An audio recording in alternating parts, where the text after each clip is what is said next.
be good to go with that. Good evening, everybody. Good evening. And it sounds like I'm getting a little bit of a better idea about when the cutoff happens. So, hello. It's a belated start.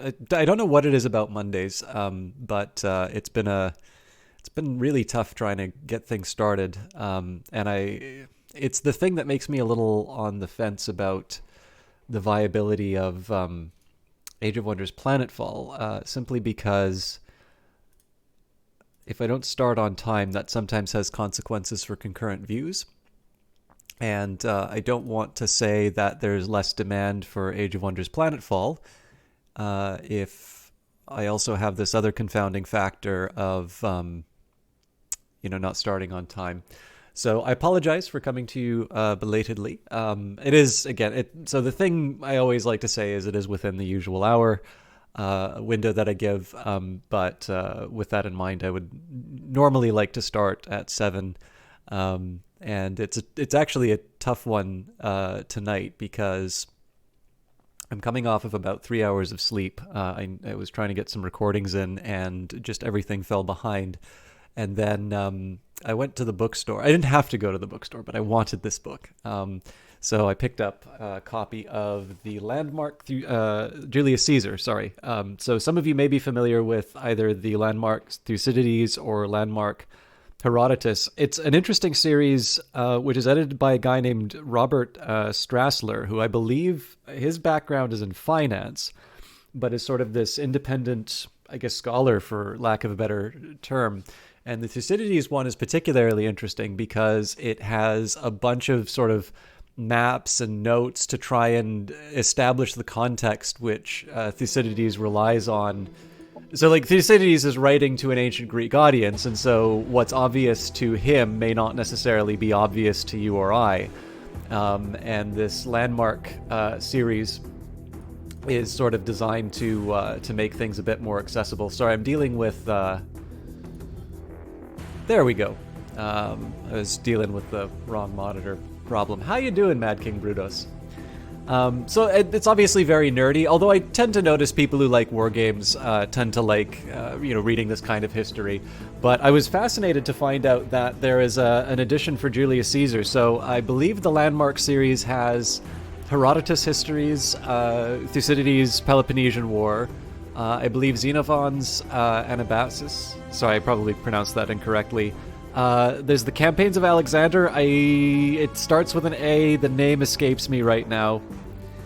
And there's another one coming up relatively soon. I think it might actually be another Xenophon work. But this copy of Caesar, so it's I believe it's a new translation of the Gallic War and the Civil War. But in addition to kind of there's some online essays with it, again, the maps and annotations, but there are 3 other works with it, the Alexandrian War, the African War, and the Spanish War, which are written by unknown authors, but I think widely believed to be officers inside of the Roman army around the time of Caesar's campaigns. And so... it's a nice little packet. I do actually have a copy of the, of the works by Caesar in, I think, one's a Penguins, one's an Oxford Classics. But I really do like the map. Like, the Landmark editions seem to be quite well presented, and particularly geared towards someone like me, which is sort of an interested, non-specialist.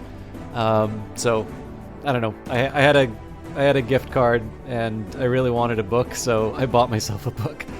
And yes, I probably should be saying so 2 things. This wonderful game was, I got a key for it from Triumph. So thank you very much for that. And I was also given a key for Revelations and Invasions, and it seems that when I was given the key for Invasions, that was just a straight season pass.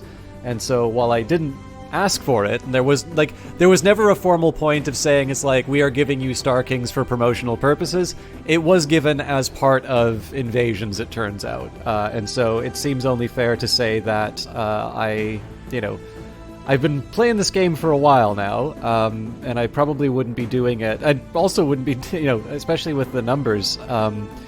You wouldn't necessarily be doing it if I didn't enjoy it. But it is important to disclose that stuff.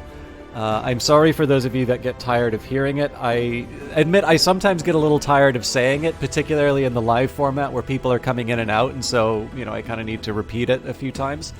But I would rather a world in which I'm mildly annoyed by that than cases where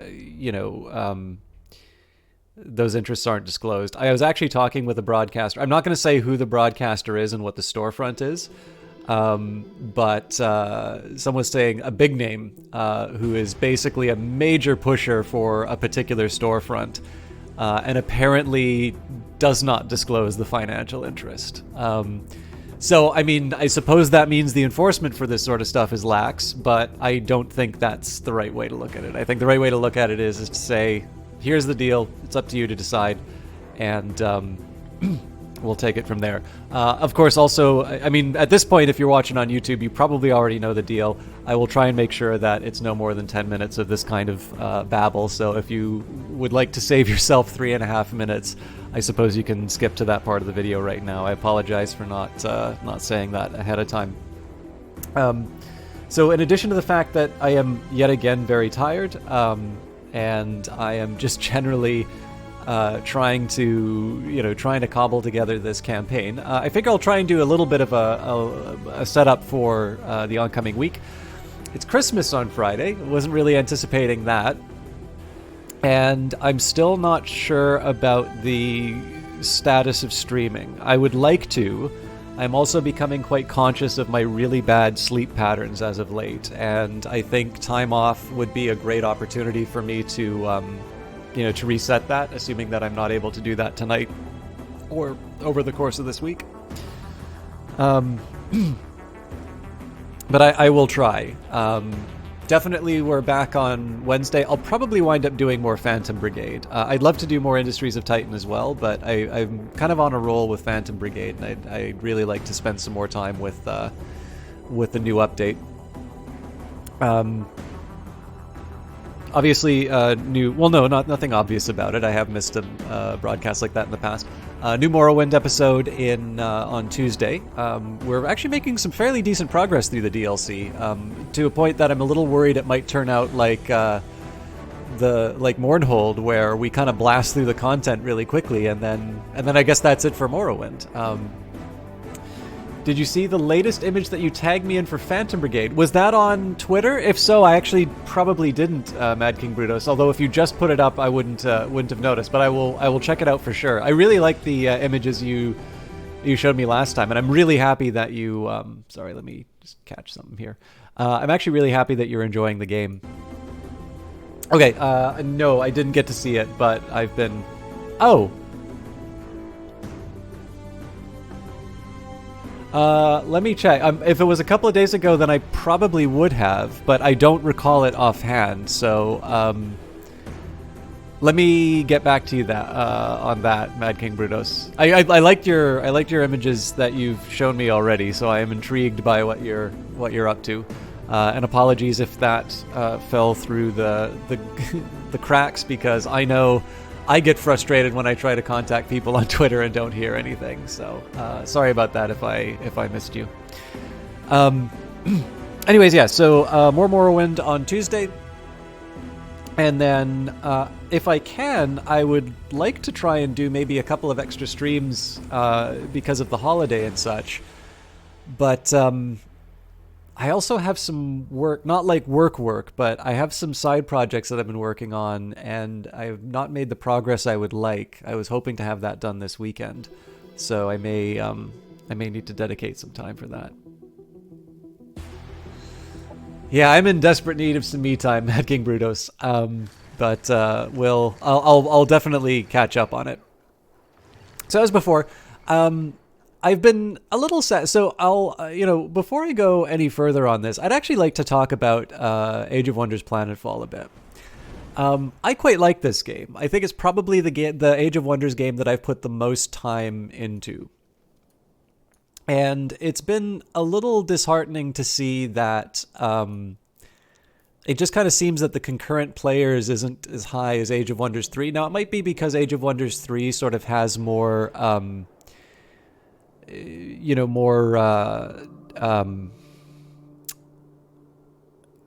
like it's been on sale more and such, although I don't know. Like, I haven't really looked into how that works with other games. And then I have noticed, like, it seemed to be quite strong for a while when I started this campaign. And, but I have noticed that sort of over time, the concurrent viewership and the people watching the YouTube videos have sort of gone down over time. And it makes me wonder whether or not there is an appetite for Age of Wonders Planetfall. If there isn't, then that's a shame, because I actually think this is a pretty interesting and a unique 4X. But then there's the other possibility about the way that I've been approaching Age of Wonders Planetfall. Because to a certain extent, I also kind of feel like I have... I'm playing the game in a way that I enjoy it, and I'm playing it in a way that I feel like I'm learning from the game a bit more. But I also think that there's a couple of things about how I'm approaching it which are inconsistent with sort of how the game necessarily should, quote-unquote, be played. And also it might be something that turns people off in terms of watching it. So you'll have noticed that as I'm doing these missions, I very frequently will reload missions in which I lose units. Now, I'm not crazy about doing that in 4X games, because the fact of the matter is, part of the balance of the game and part of the strategy for the game is this sort of guns and butter decision that you need to make. How much of your productive resources do you want to put towards building capital and the ability to produce more units? And how much do you want to focus on sort of early aggression? To a certain extent, this is a bit like what you will run into in a real-time strategy game, right? There are rush strategies, and rush strategies are viable strategies in those games. But of course, if you fail and your opponent is able to hold off your attack, then you are left, you've invested everything into an army which is now wiped out or at least severely diminished. And unless you have done something really crippling to your opponent, you are now going to be facing someone with the capability of, or better capability. So, probably advanced units that are going to be able to ignore certain factors that you rely on. And again, like turn-based strategy games have a very similar trade-off. You can invest in your army early and you can sort of swarm an enemy. Or you can put some investment into your productive capacity, and then the hope is that you'll be able to sort of catch up in the. We say the gameplay. I mean, the gameplay is part of this is just reviewing the position. But I did want to talk a bit about how I approach this game and where it works and where it doesn't, I think. But I am trying to get a bit better at. I'm never going to get rid of the. Sort of the preamble. I think that's helpful in terms of letting people have a minute to come into the channel. Of course, it's a little bit like starting meetings progressively later. Like people are just going to adjust the time in which they come into the channel if they feel like they're not going to miss out on anything. So there's that balance, I suppose. But what I wanted to say is, so one of the problems that I have is I'm playing the game in such a way that I'm really not experiencing the cost of going into a battle with an uncertain outcome and having to rebuild my units. And there's a couple of reasons for that. So the original impetus was the game doesn't really have an undo button, and I do have something of a tendency to either fat finger a unit or be unclear as to which one I'm actually moving. Sometimes I may be a little unclear, or sometimes I mean to do one move, but I wound up doing another one, or just generally not being aware of the consequences of certain actions. But Triumph have very helpfully added an undo button inside of the game here, and so it invites the question, why have I continued to reload the game? And there's a couple of reasons for that, which is number one, when I play a game on stream, I do generally want to have some kind of progress, and so this is a function of the story. And one of the things that I think can be very frustrating when covering a game like this is to, work myself into a corner and then not be able to...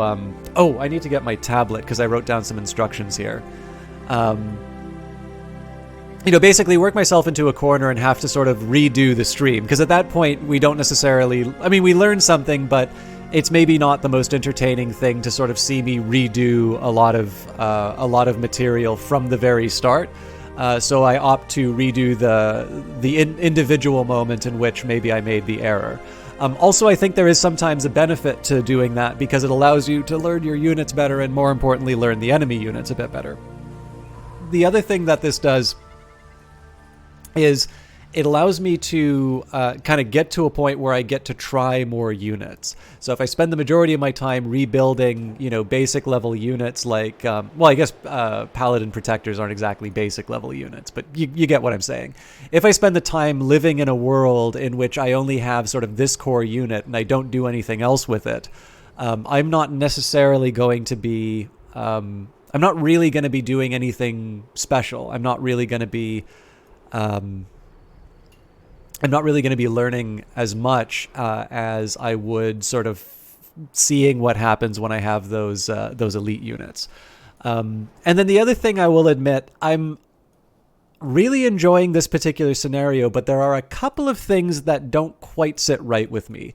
And I say this with a certain amount of hesitation because I have not gotten to the end of this, and the wonderful thing about the campaign in Age of Wonders Planetfall is the fact that you get these story moments. It surprises you. It's got these great little, moments built into it. But one of the things that I found a little difficult to handle in this mission is it does feel like there is an appropriate order in which to do things. And technically, they did give me the list of things that I could do. Like they did list the order, but it maybe wasn't so clear to me. So it seems to be the best way to handle this particular mission is start with Damster. Hey, Pradziri Smock. Good to see you again. Thank you very much for the host. So it seems to be best is to start with Damster, then go to Norzadal, then get Truchet and do the event. Also, there seems to be no benefit to doing the special potion until you're actually ready to go to war with the Assembly. And so right now we are at war with the Assembly. But quite a bit, the thing that is supposed to inconvenience the Assembly, that's already been triggered, and they wiped them out. There's really no consequence to that. Maybe they lost a unit or two. I mean, maybe they're behind on the production for that unit. But as a whole, it definitely feels like a somewhat dire set of circumstances as far as the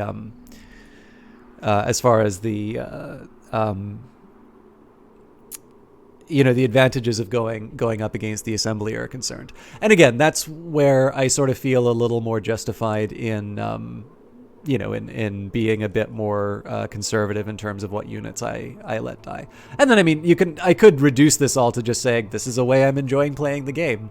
But I will admit that I also sort of know I'm falling into the tendency in strategy games to sort of ruin the experience for yourself by reloading and not letting yourself lose. So I try and kind of find a bit of a balance between the two.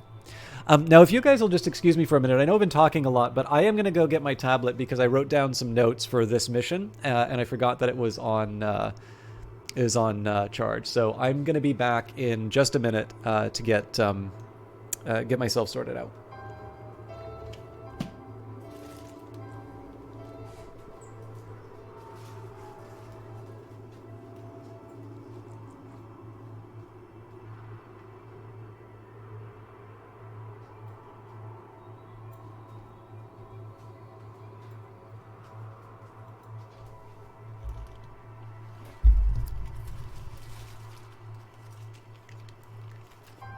Okay, so basically there were some directions that we got from a story event. Now, I left myself a bunch of decisions to make. So first up, we've got some tech. For too long, our world has been a loose conglomerate of frontier settlements.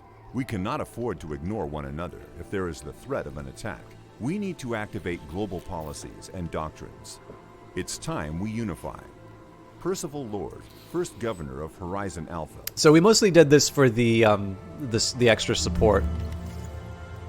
Now, I've already got my espionage, so I'm kind of happy with that. There's unification efforts. That wouldn't be terrible for the reputation, but Articles of Faith, start all combat with one Warden's banner that lasts until the end of combat. Gain the ability to control the targets of all Oathbound banners. Honor and Unity colonists in food and happiness slots produce +1 of their respective resource level per point above neutral. Happiness is probably a bit better for me here because of the happiness events, especially because those can potentially generate science. I'm not convinced that's the most important thing I could be researching right now. New evangelicals. So each colony you own that is not your starting race provides an additional 100 to relations with that race, and all your colonies have +6 happiness. That is also tempting, although we're probably a ways away from... I think probably once we start taking colonies away from the assembly, we're pretty much close to a win condition. Disincentive prayers. By chanting our beliefs every day, we can disincentivize most unwanted visitors from coming near us again. Marauders no longer attack your colonies and sector bases, nor do they trespass in your domain. That's actually kind of tempting. However, I suppose we've got enough investment now in our military infrastructure that we don't really need to waste a doctrine on that. And then missionary negotiators. Convincing others of the justness of your cause makes them more inclined to sell their treasures for less. The cost of bribing NPC faction stacks is reduced by 20%. The influence cost of items you can buy from dwelling shops is reduced by 20%. Now, again, here I'm not so convinced that we need this because we're still currently at war with the growth. It may be that the growth winds up on our side, but I would rather not assume that that's going to happen right away. I believe I did virtual hospitality systems so that I could get the residential sector upgrade, and it seems to me the most logical extension now would either be adaptive exploitation for the extra cosmite. However, we are generating 27 a turn, and we're sitting on a stack of 363 after doing a fairly robust set of unit upgrades. We'll ultimately get an additional 5 cosmite, so it's,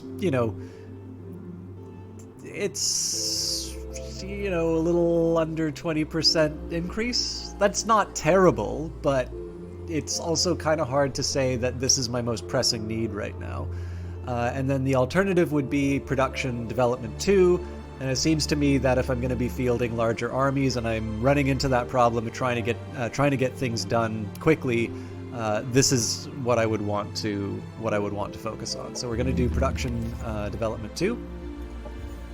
I am full of dark ignorance. My lost life hungered in corners of tarnished shame. It smothers me, this veil of regret. Your kindness pierces my shroud of guilt. Loving acts are stars in my night. I see, guided by sparks of your grace. Danak, Star Guide's Confession. So this was kind of just filling in some gaps. It's not terrible. Light bolt and... it was I think cleansing light is a useful ability. The problem is I'm not 100% sure I'm going to be able to build and integrate these units in my existing armies, but we'll see. Does it kind of interest me about this army is that, so far as I can tell, yes, there are flying units, but they're flying units in the... Oh no, that's not true. The Paladin Champion. Anyways, the flying units, they don't really have an air core in the way that the other armies do, which kind of interests me. So I don't remember what I was going to do for upgrades though. So as far as the energy is concerned, I didn't want to do the Positron Storm Projector because I don't really see that much of a benefit to equipping this on most of my units. The Positron Discharge Shield, again, tempting, but I have a feeling that we're going to be involved in a lot of melee combat, and so shields maybe aren't quite the done thing. We have Positron Converter, which is this is the the tactical operation. And the big difficulty here is that the assembly are actually fairly resistant to arc damage. So it's very hard for me to say that anything down the arc path, which admittedly there's only one more tech, is sort of my highest priority right now.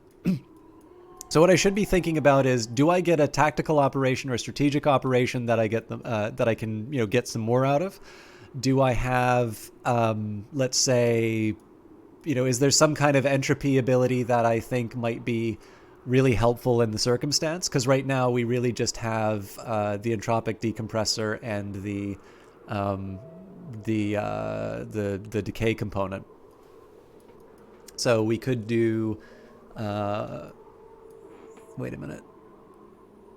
So an atrophy.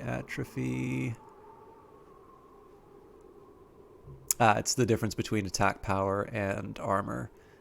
Target enemy unit gets atrophy spread for 3 turns. At the start of this turn, this unit and its allied units in a 2 hex radius around it have an 8 strength chance to gain a stack of atrophy.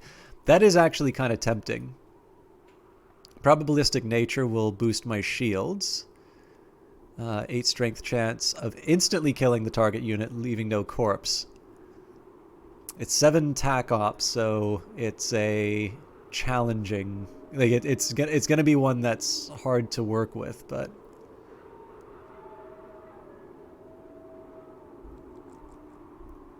And then enemy units in a target 3 hex radius take 20 entropy damage. Targets with entropic decay or atrophy take an additional 10 or 20 for both. Okay, so I think probably probabilistic nature is where I want to go. There is something to be said for an insta-kill operation. It does basically take up all my tac ops for the turn. But again, instantly killing a target unit's pretty powerful. Finally, we do have the combat manuscripts, Oath of Purity, and the healing banner. Now, this is actually a fairly helpful little operation, but it does cost 2 tactics, so, I probably want to do probabilistic nature first. And the big question here, this is all kind of armor. Well, not all armor, but a lot of it is very focused on sort of defensive material, and it's pretty clear that I've gone heavy on offense. So I think we're going to do probabilistic nature. It's 3 turns, and we can see what dastardly deeds we can perform. Now I got to decide how I want to expand in. Oh, it looks like it's Haven Spire first. Okay, so we've formed the bridge that we wanted. Oh no, this is an unexploited sector. My bad.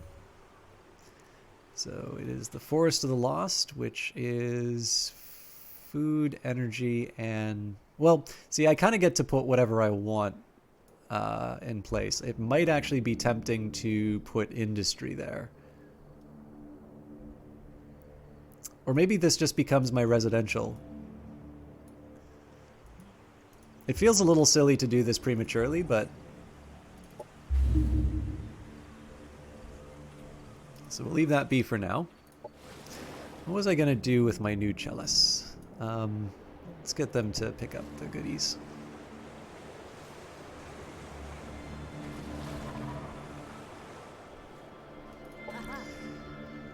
All right, now...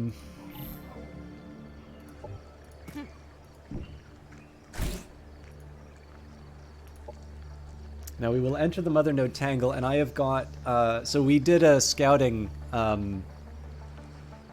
mission here to figure out exactly what's... kind of what the deal is. So let me get my... the notes basically told me exactly how to approach this. So now again, this is my handwriting, so this is going to be a bit of a challenge to understand, but it looks like either we go west-west, up, east, or up, east, up, west. So you enter the heart of the Mother Node thicket. Only sparse light makes its way through the dense jungle of roots, trunks, and vines. You know that the steward of Norzadal is sleeping at one of the tangle's peaks. Where do you go? I'll take the first option, which is west. You reach a pond filled with crystalline water. Droplets of a sweet liquid are dripping down the canopy of leaves, moistening the entire area. Go west. There are natural furrows in the swampy ground. Most of them are filled with what you suspect to be hatches of Bombardon spawn. So we go up twice. One of the tendrils hanging down from above has formed a natural sling, as if it wanted to invite you to take a spin. Continue going up. You hear the splashes of a waterfall in the distance, its constant stream providing a calm, soothing noise. Go east. From beyond the various shapes and shadows of the lush foliage, an evil snickering can be heard, yet you only catch a glimpse of a glowing red pair of eyes. Better to move on before this new danger gets to reveal itself. Climb up higher. A glimmer of gold reveals the hilt of a paladin sword stuck in the stringy flesh of a tree-sized tendril. Plant matter has engulfed the blade, and all efforts to pull it out fail, but it is a good sign regardless. Can't be far now. And finally go east. You have scaled the Tower of Tendrils, and in a moment of deep satisfaction, the thorny barrier recedes, revealing to you the steward of Norzadal sleeping peacefully amid the green jungle. How you doing, Atlasian Knights? Oh, how do you not understand your own handwriting? I once wanted to be... Yeah. Honestly wonder if they have a class designed to worsen your handwriting, or does it just devolve over the entire course of med school?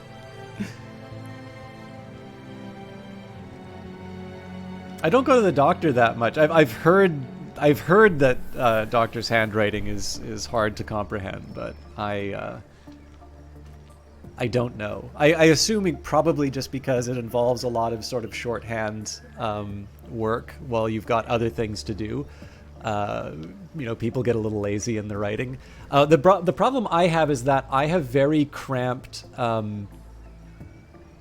So I have a very cramped writing style, and when people look at the notebooks, they actually say that it looks very interesting. It looks very nice, and I tend to write with very fine point instruments. So I go for a small lead, like a point.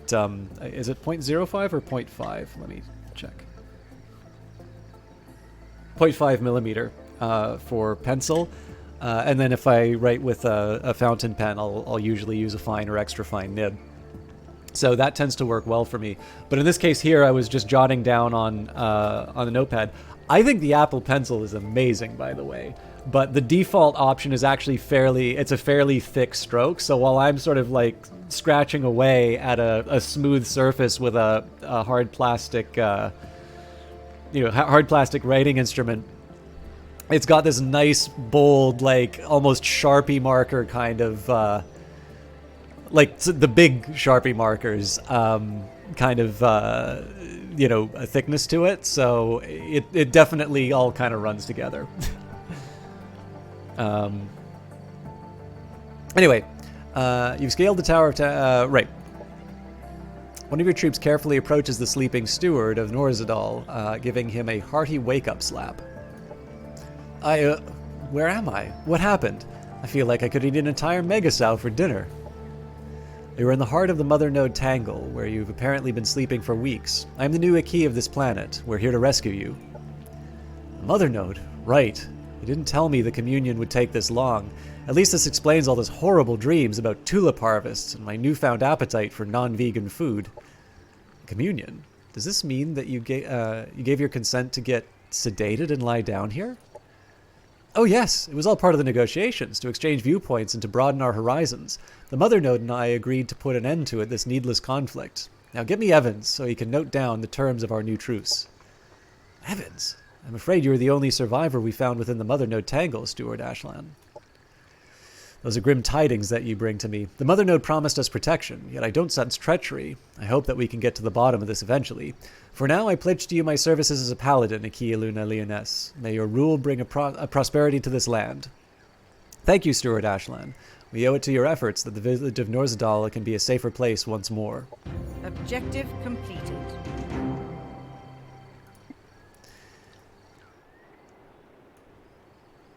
All right, so I believe now we can move on towards the.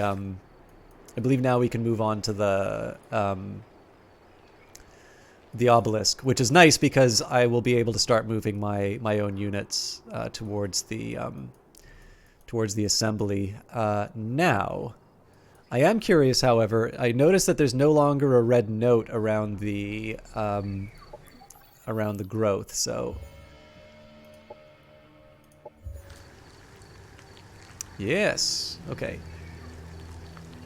So we'll buy up poison glands first.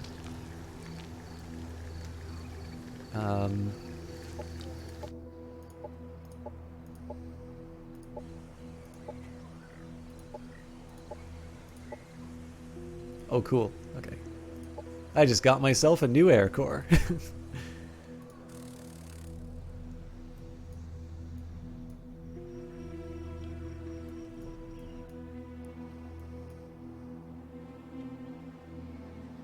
Maybe I can go send them to clear out. This is going to be hard to get rid of, actually.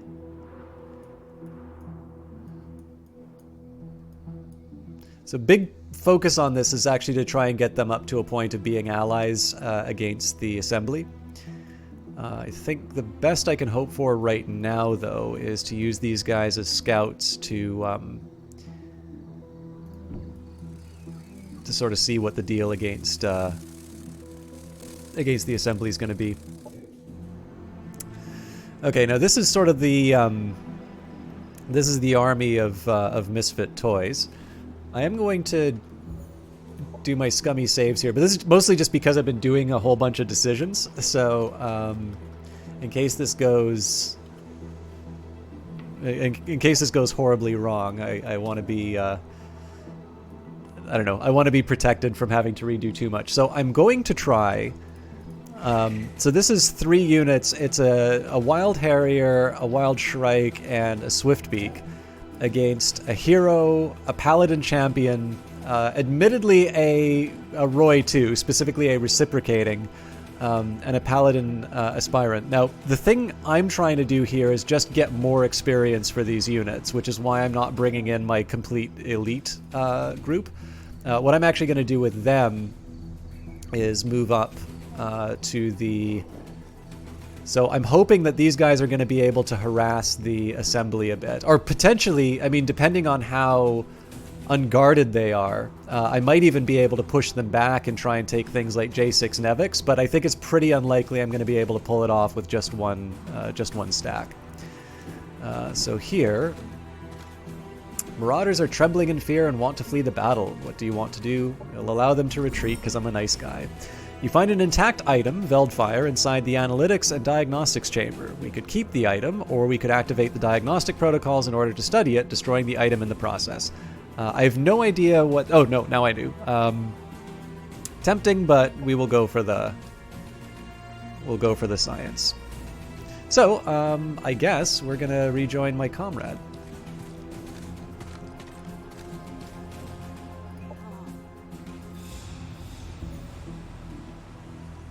Okay, so this is fine. I would, of course, love to have this unit rushed, but it's going to take a while. This is a, you know... Actually, I'm a little curious what's going on here because I've got 3 units in training now. I guess I was going to try and decide what else I wanted to do, or possibly build units in other regions. I'll have to figure that out. Either way, this unit's staying put. Rascal, I'm trying to remember what I wanted to do with him.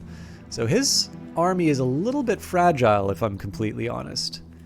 But I do think the time has come for me. I guess the one thing that he could do would be to clear out the Stadium Arcadium, although again, there's really no need for the experience gains here. So I think at this point, I'm going to... Against my better judgment, I think I'm going to put him close to the Assembly border so he can be ready for more plays. Now, I have another hero, which I need to somehow account for. It seems to me that I just send this guy to Townsend Folly and we start building some more units. Nordizadal can annex its first sector. So I'm trying to figure out, in one sense, we got the Chrysalis Springs greenhouses. This gives us a lot of food, and then it also gives us the nutrition sector. The other argument would be to take either Seashine Vista or Starflight Shrand because of their... one, they'll kind of combine all the territories in my region. But this one gives access to Cosmite as well, and this one gives access to food. I think I am going to wind up taking Chrysalis Springs greenhouses, just because this is a fairly powerful little sector. It also potentially opens up the possibility of adding that bridge to Forbidden Harvest. Although that's not honestly the first place I would do expansion to. Okay, we're supportive because of the war. Neutral with the Assembly, who we are at war with. Enemy operation detected. Internal purge failed. The enemy has completed a thorough purge of their operation systems in an attempt to root out any infiltrators and spies. Infiltrate operation center was not detected. Energy siphon was not detected. Cool. So I guess that means that I can keep them in place. Annexed. Happiness event in colony. Okay. Production ready. I think I'm just going to leave this all... I'm just going to leave this all in place. There is sort of an well, I'll add this to the queue. There's kind of an argument for me to sort of refactor some of the priorities. Oh, no, hang on. Townsend Folly doesn't have any production. Let's do an upgrade first. And I think we really do need to start thinking about what kind of units we're going to be building. So let's give him a Dream Inducer first. And I'm actually going to hold off on the rest because there's a fairly significant energy cost.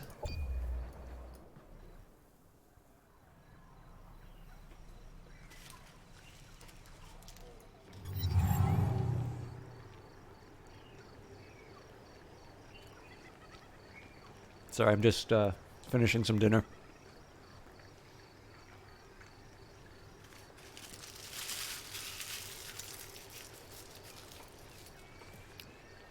I was not expecting there to be a story event to come up. Examining Luna, there's word from Aki Denard. He has news for you regarding the Assembly. Worry not, Aki Luna Leoness. Well, it does not avenge what happened to the poor Aki Berceau. I have vanquished the Assembly and removed them from my planet for good. Now my seer judge is investigating the strange void device that they activated. But in the meantime, my exceptional talents are needed elsewhere. I've been summoned to Archcanon 8 to come before the Circle of Heroes. Not that there was any doubt that this would happen. Oh, what a pleasant... Well, it was not a surprise, apparently. I wish you the best of luck in this new journey, Aki Denard. What does it mean for me, Vraskel? Has the Calling of Bravery ended? The Calling of Bravery was first and foremost a test of skill and virtue. Every participant knew the possible reward was not the key. After Aki Berceau's heroic death, it has been decided to suspend the competition. This doesn't change your duties, nor my role as an observant. If all goes well, you too may still get invited to the circle. Just finishing a sandwich, Mr. Brutos. Nothing too exciting. Okay, they want to trade. So again, I do want to do this trade. I would prefer not to have the Casus Bellis sort of hanging over. However, I do want energy. I don't want...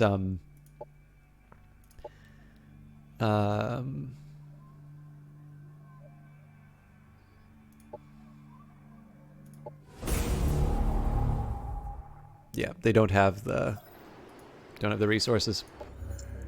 A terrible blight is spreading through our Earths. A false symbiote has emerged, set on making us a part of its corruption. Halt this plague before it consumes the planet. Now, this is a little hair-raising.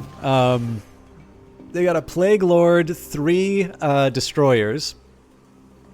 The Engulfer's not the end of the world, but combined with all of this, it's a bit frightening. And then a Frenzied, but the synergies that exist between these two aren't quite as scary as like a big group of them. So definitely this group is not going to be able to take them out. This might be a nice little training mission to do for some of the other units, but I'm not quite sure we have the resources to handle it in time. We've got 10 turns, and the units are just definitely not going to be ready.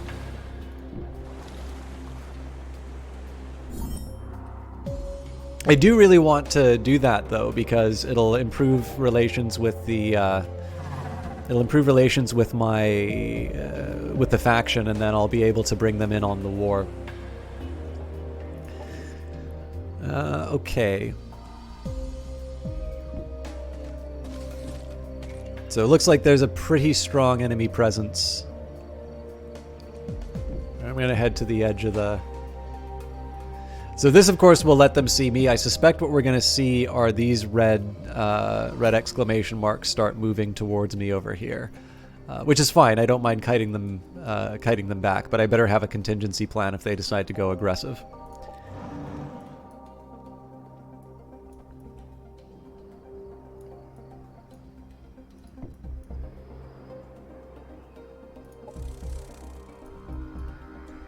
Actually, I'm slightly curious. So we've got 1478 here. Maybe it would have been better for me to take my... Oop. I think this will be how I wind up taking care of this group. I'll move Rascal in place because Eluna is still going to be taking her time. So yes, we will move Eluna towards the objective. Wow! That is going to be a long trip. Happiness event in colony. Production ready. Definitely happy for all the happiness events.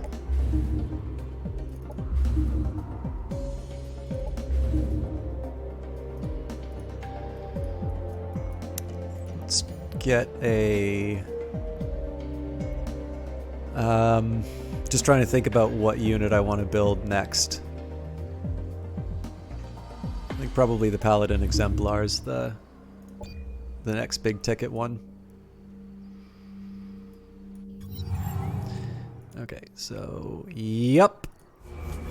I think we just screwed ourselves.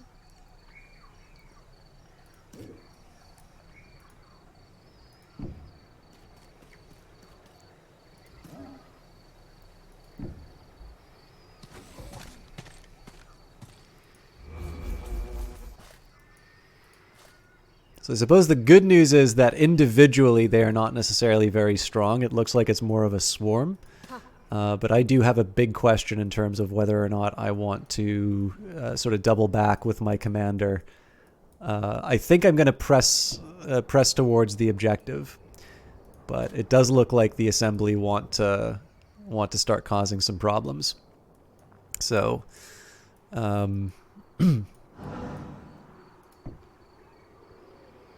if I'm going to do this mission, I need to get it done quick.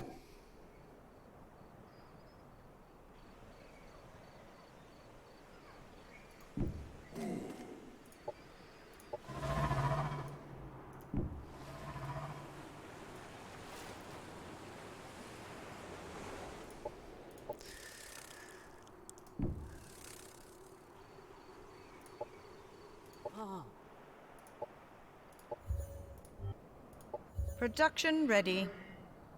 Okay. Alright, these guys make stuff at a pretty decent clip. I think Paladin Champion... yeah, Paladin Champion was the third unit.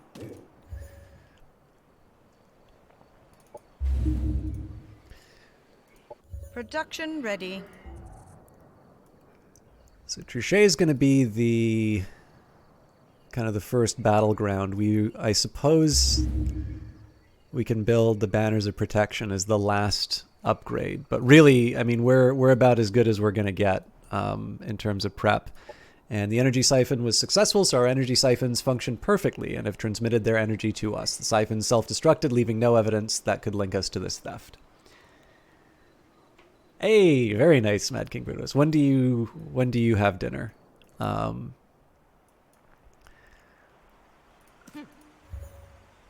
I'm actually really surprised at the time difference in terms of preparing the new units. I think it might be a mistake to redirect Rascal towards this defense over here, but the good news is these are also sort of mini armies. The individual units are not that intimidating, and so I think a good defense force should be able to handle the assembly, I hope.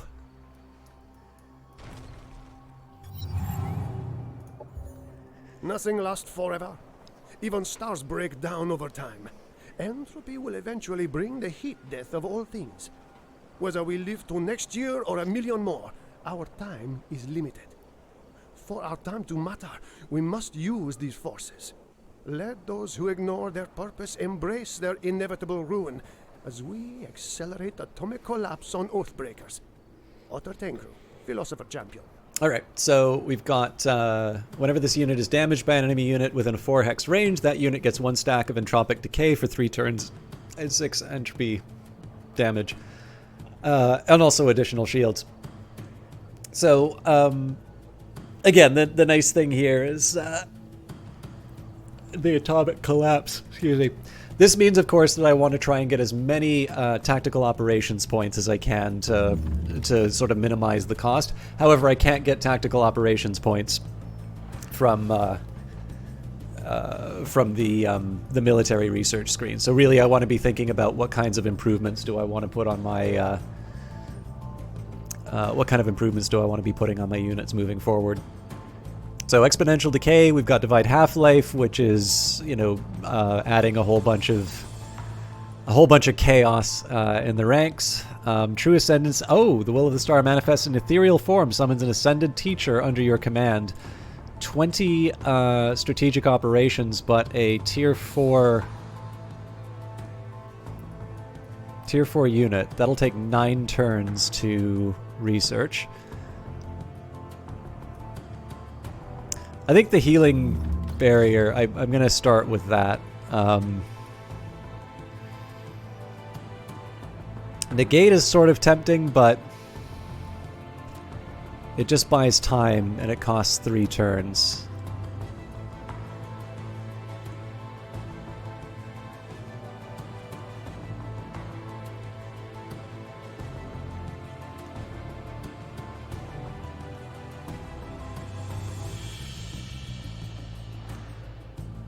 Ah, actually Resurgence may not be bad. Again, it's a really expensive one though, so I should probably pick a lane.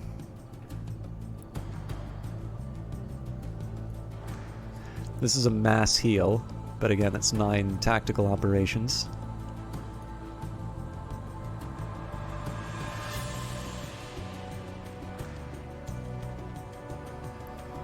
Enemy units in a 2 hex radius get 25 entropy damage. Tier 1, 2, and 3 units with fatalism and adversity have an 8 strength chance to be instantly killed? Okay. Yeah, we're gonna try and get that. So I'm gonna have to, sadly I'm gonna have to go all the way down this this path, but it'll be worth it. Of course you can't live in this industrial zone. This is where we manufacture and ship out all the things you can't live without. Redick, Flinkov, Devar, Foreman. So this is just to try and accelerate the rate at which I'm gaining new units.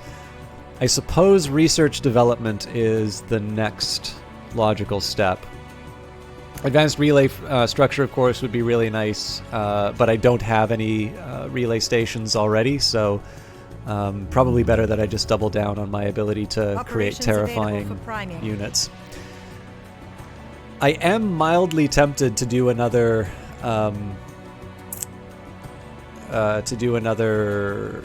energy theft, but that does cost 30 influence.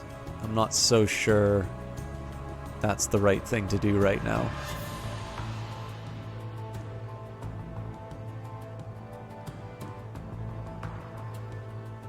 Okay, so for my existing strategic operations, we've got Duty of Care, which will give me additional influence from quests, which would... That's actually kind of helpful now.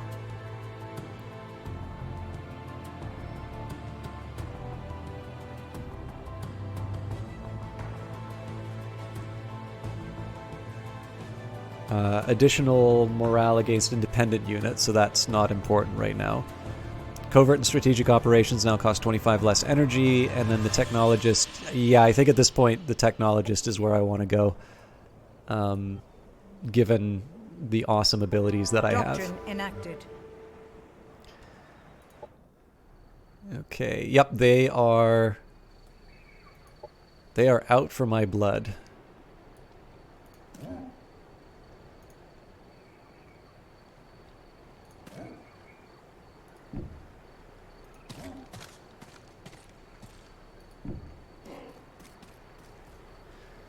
So, I mean, we're in a little bit of a bind here, but I think the best I can do is try and get myself into a position that's somewhat close to a defensive position. They are going to be able to sort of swarm me. Oh, no, they're not. Yes, they are. So one here, and then, yeah, so they're definitely going to have a big numerical advantage. But, I mean, there's not a lot to be done about it. We'll just keep you moving. So Townsend Folly's got a brand new diviner, which is good news.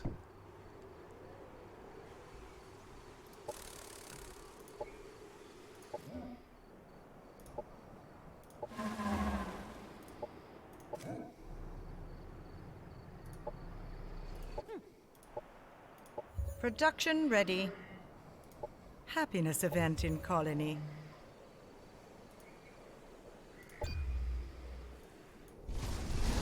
Yeah, no surprises here. Oh.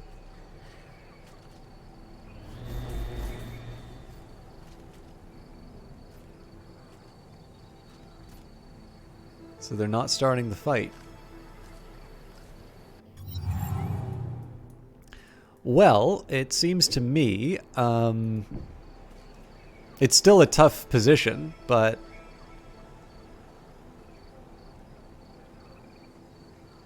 I'm quite content to... I'm trying to think if there's an advantage to me moving up here or just staying here, but I believe I'll be able to take advantage of the militia. It won't be as good as if we're defending at Norzadal, but it's better than nothing. And now that decision to mainline defensive structures seems really, really smart.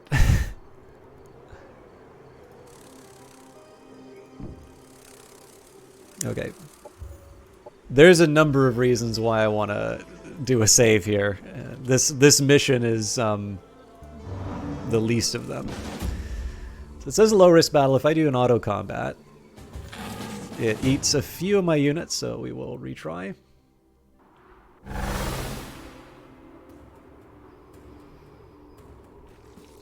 It's a pretty high priority to take out this Plague Lord, and this is because not just the regeneration that it gives, but it does have the ability to resurrect units. So being able to inflict some hurt is ideal. I'm gonna hate myself for doing this, but I can't resist a turn 1 bombardment.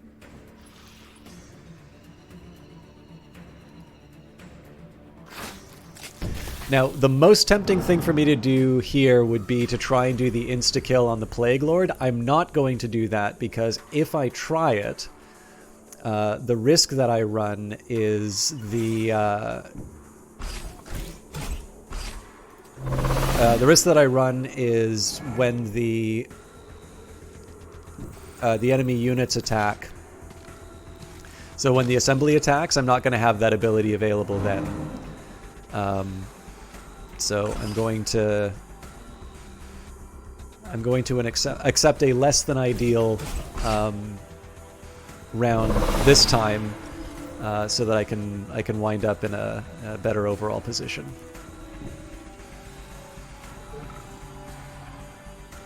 This is mostly just about getting whatever chip damage I can do in. And again, I'm not crazy about putting Vrask. Actually, you know what? Congratulations, now you miss. And that's going to be really helpful for my batch of bees.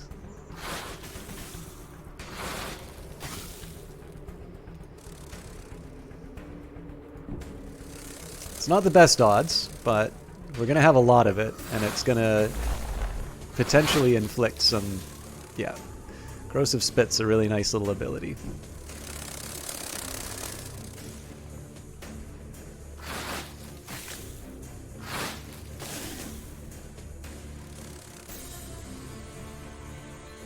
Okay, that one's sadly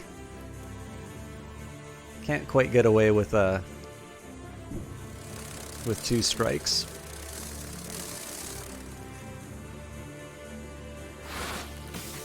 So, I mean, this isn't groundbreaking, right? But we've been able to reduce its armor pretty significantly.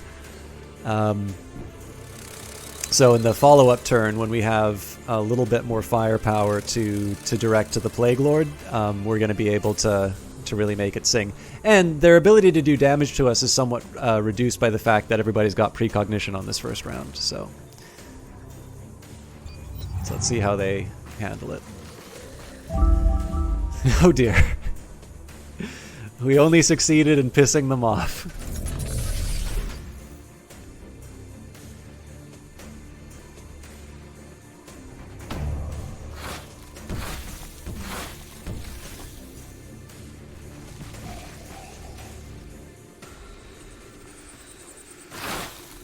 Ooh, that's a tough hit. We're probably going to lose that unit right away. Unit lost. That's a pity. So what I'd normally like to do here is just kind of take a big stack of bees to kind of swarm these units over here. Again, the problem is that if I do that, the Plague Lord just raises them again. So they'll hold the line. If they get too heavily damaged, I figure the next best is I just get another opportunity to buy units from the growth. I don't want to I don't want to sabotage my people and like keep them from being able to, like, I would prefer not to have to replace units. But in a second best world, I'll live with what I've got. I'm gonna keep the Bombardon at something of a safe distance. Now, this is a bit of a shame. Like, it'd be nice to be able to wreak some havoc on this side of the map, but right now I just want to focus on the task at hand. Now, I could put...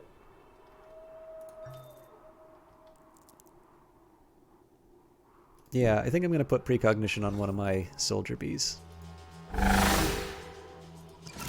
Try and mitigate the losses.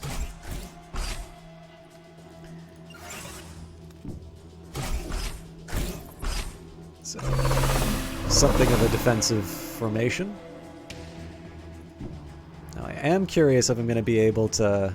Well, I can't quite seal the deal, but... So what I was kind of hoping to do was the Plague Lord would be wiped out, and then I could drop a burning banner on the baddies over here. So I think the soldier bees are in for another difficult turn, but public enemy number 1 is out of the picture now. And I suppose the question is, do I want to... I think I'm still going to keep my worker bees in reserve for their heal.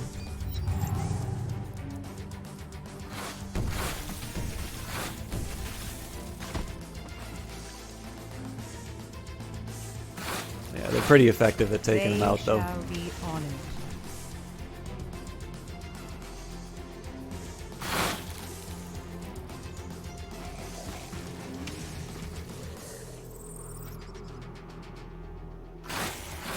I might want to do a retreat with some of my workers here, or some of my air units.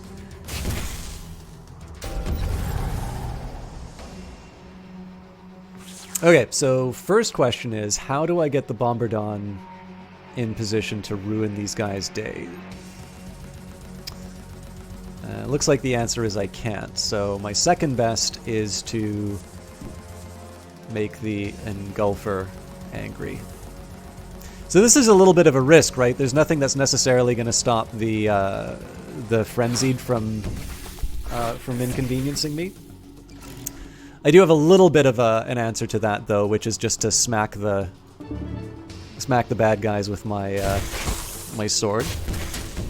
Enemy annihilated.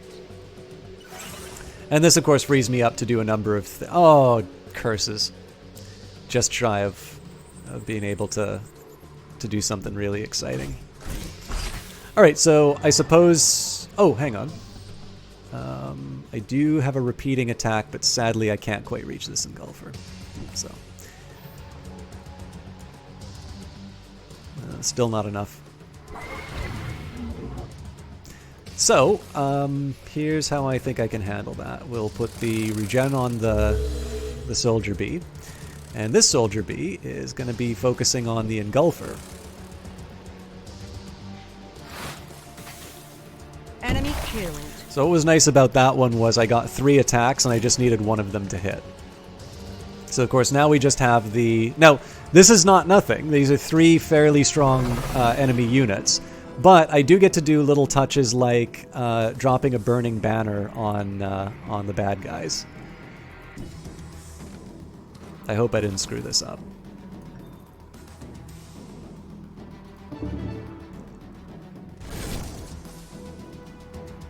So they can stay put and get clobbered, or they can... let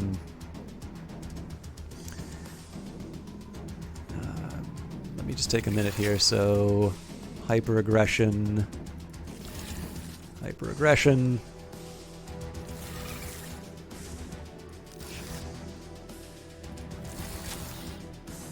and parasitic symbiosis.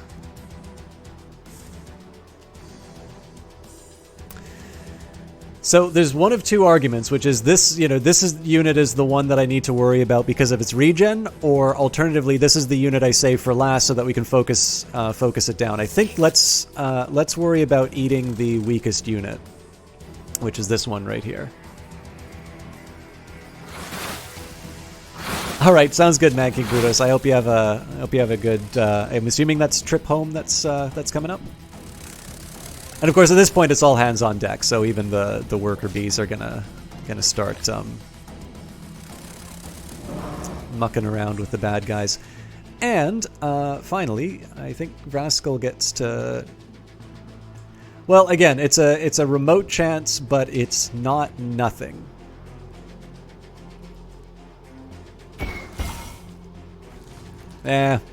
Still didn't deliver.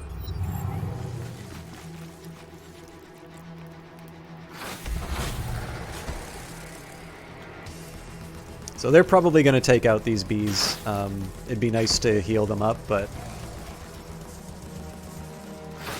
yeah. Fallen but not forgotten. So of course this is our opportunity for revenge. It certainly would have been nice to be able to keep more of those units, but...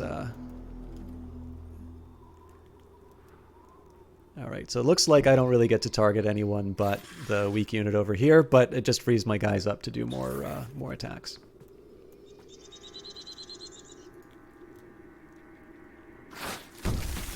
Enemy killed.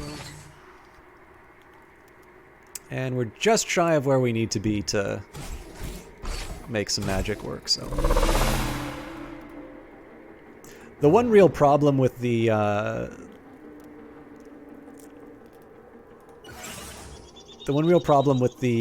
approach of the soldier bees was their ability to do airborne damage was high enough that it didn't really matter that I brought people who could regenerate. Oh yes, Entropic Lash is just a single point attack, so there's really no reason why...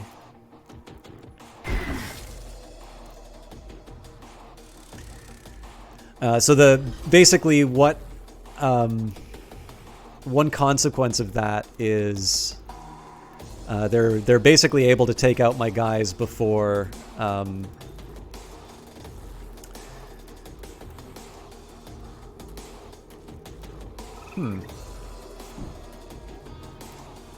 before I can get the healing in. So what I'm going to try and do is deliver...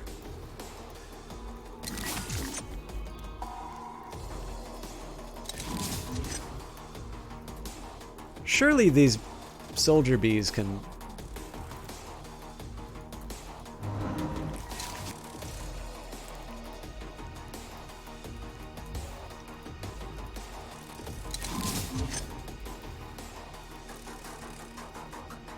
Ah, okay. Everybody already had. All right, so I sort of screwed that up. I thought I had more soldier bees than I actually did. So I wouldn't have moved this unit as. Oh, actually, you know what? I can undo.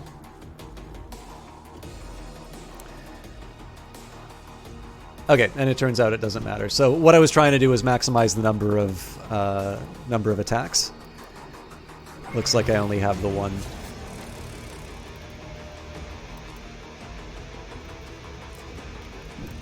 So again, the aim here is to take out as many units as I can. So basically, aim number 1 is to take a piece off the board. Aim number 2 is to,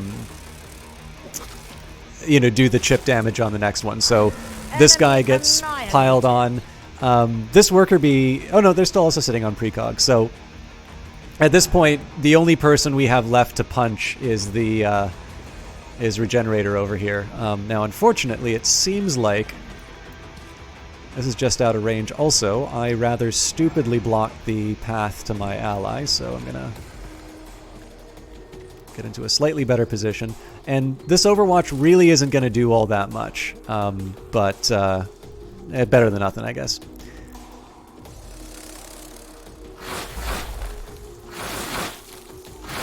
I probably could have moved that unit to a better spot, but really this was about inflicting the damage on the armor. This guy is going to heal back some of it, but we kind of already know what the deal is there. All right, so the hope is that I'm going to be able to close this off before they get to retaliate. So I'm going to gotta be a little thoughtful about how I approach this. Oh, you know what? I've already screwed up because I can't do the Bombardon attack anymore. My guys are too close. All right.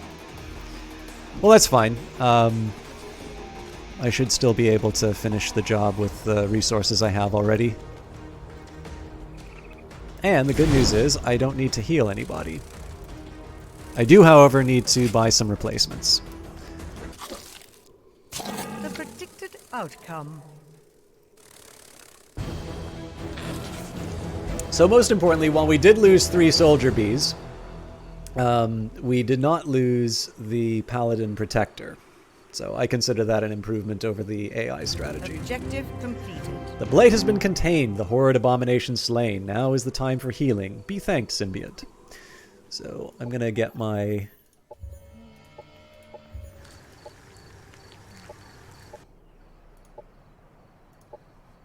Only 2, sadly, but it's better than nothing.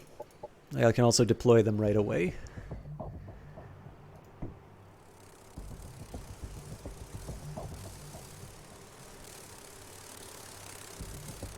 To me, it is kind of nice that I was able to get the... it's kind of nice that I was able to get the workers ready to go. I figured I might as well spend the points to get these guys combined. Nobody's really going to be moving without Rascal anyway. Alright. I think the Cellist is just going to chill. Really, we're just waiting for the moment of doom in that region. Now, Haven Spire, I had a plan originally about how I was going to expand, but I don't remember it. If I wanted food, we could head here. Science is kind of nice. I do sort of think you know what? I feel a little bad doing this, but on the chance that I can get the Stadium Arcadium, it's also just another point where the borders line up nicely. Alright, Nordazal, where do I want to expand? I think here the cause might make sense, especially because we've got a lot of growth here, and I don't think I'm in a position where I can ask them to leave. More importantly, it gets me food, so it's not exactly like this is a high priority... it's not exactly like it's a high priority expansion. Being able to get some more sea-based sort of sea-based access and potential access to Cosmite, that is definitely a priority. Production ready. So there is probably going to be a lot of combat coming up pretty soon. I'm going to resist the urge to invest more in Haven Spire right now. Maybe Banners of Protection at some point, but... Production ready. So it's nice that we got the level 2. We are virtuous. We agree with your proposition, beloved symbiote. As our bond grows, our oasis spreads. So I'll probably get the regeneration spores, euphoric spores, and maybe verdant growth. No, verdant growth is a doctrine, so I'm not going to use that. Well, I might just buy it because I can buy it. A lot of this purchase is just so that I can improve the relationship. I mean, I might get vine buds, but the thing is that a lot of these growth units are not the sort of thing, like, they're not exactly going to be the kinds of expansion where, like, I'm getting them because I need to improve the relations. I'm not getting them because I think they're particularly killer units.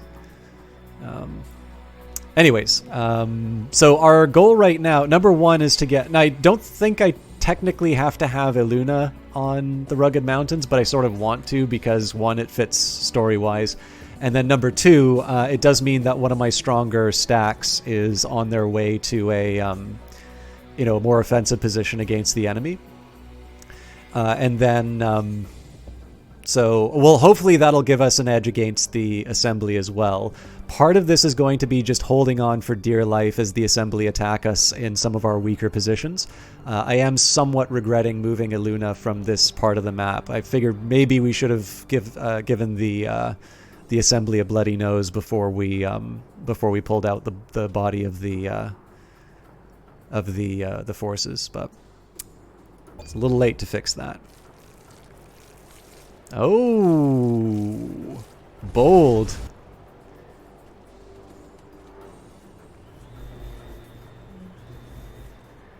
I just got played.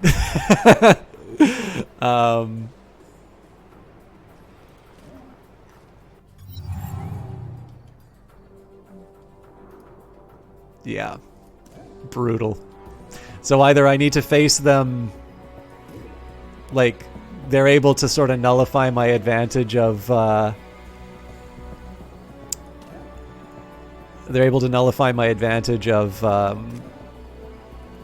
having militia in place, or they're able to take... I mean, as it is, they might just ignore these units and head straight for Norzadal. That sucks for me, actually. I suppose I could have tried and do the attack right away. Oh, hang on. This is the right move because it only... In this case, I'm going to be taking on 3 stacks versus... instead of all 4, and these are the ones without, like, the big brute. So I'm curious what the auto combat does.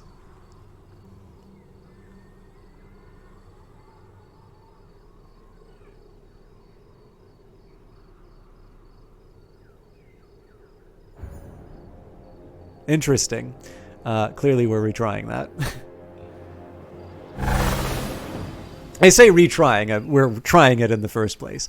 This is going to be a very, very hard fight. But one big thing about this is that they don't really have, like, a super killer unit.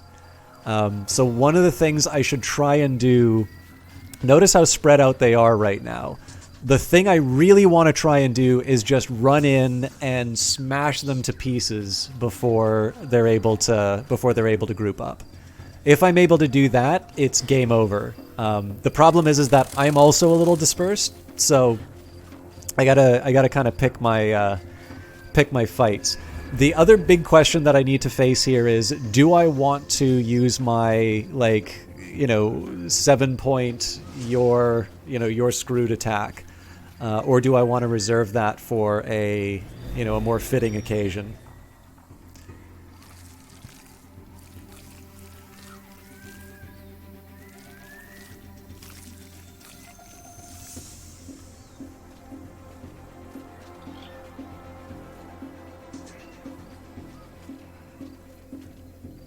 I also should have saved before I did this attack because I have a feeling there's going to be a couple of reloads, but.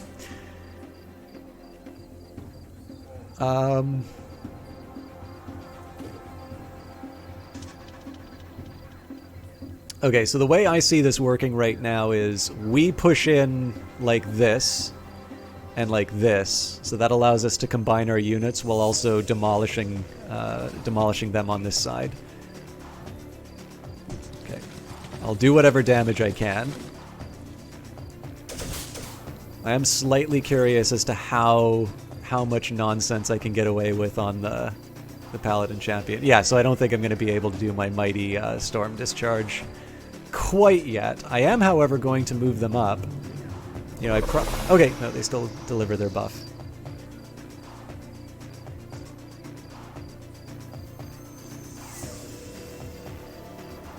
And in the absence of a better action, at this point I just want to do whatever damage I can on the enemy, so...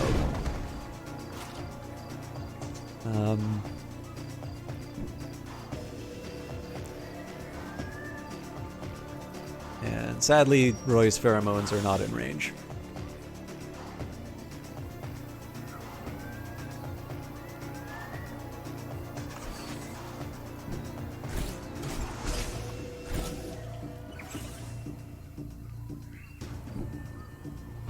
So again, the focus is this part of the map, somewhat at the expense of paying attention over here.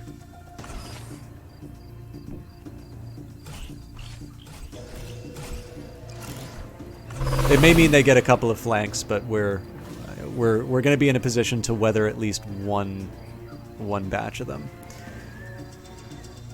I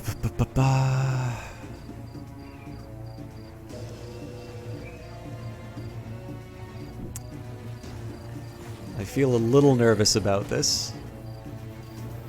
No, Plague Park. Okay, I might have done that differently, but.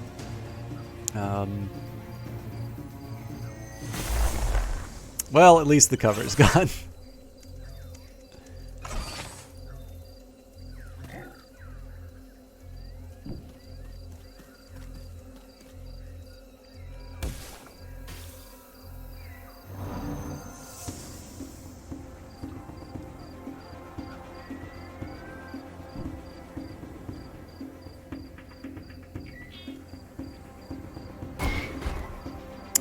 That's a pretty disappointing round of attacks, but none of them were very high probability, so...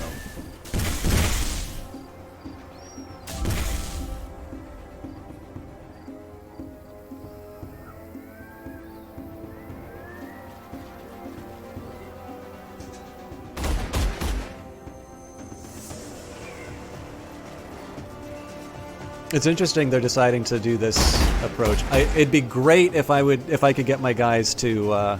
Oh, these guys are in a lot of trouble.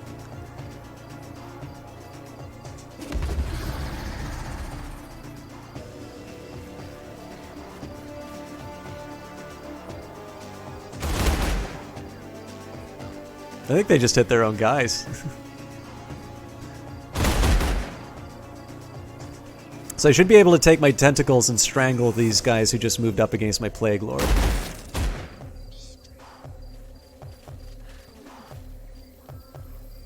I mean, it's a high priority unit, but it's also one that's going to be able to withstand some attacks. And of course, I've got a bunch of guys with the ability to drop some healing as well. So if we can occupy them and wipe them out, we're in pretty good shape. I really don't want to have to use one of my heals right away, but I might have to.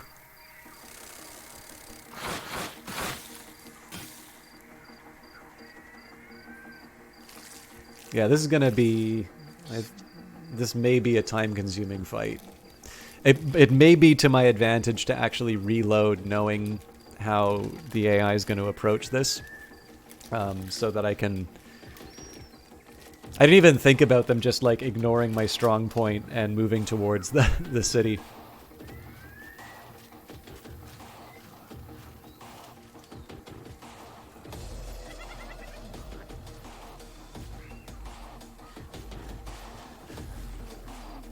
Operations available. So they've already unified. That makes life difficult for me. Pheromones seem to do the most at the moment.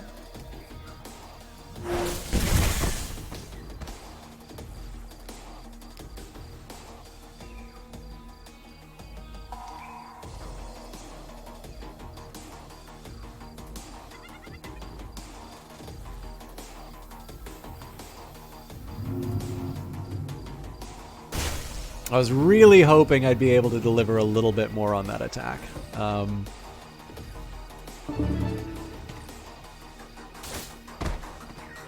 Enemy annihilated. As the Oracle foretold. Okay, so I had to be thoughtful about how I approach this here. Let this protector take point.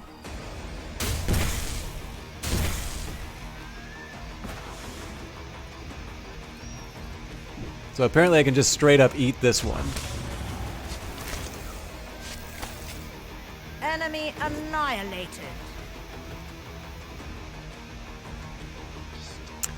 I could just throw it on the... Actually, yeah, that's exactly what I want to do.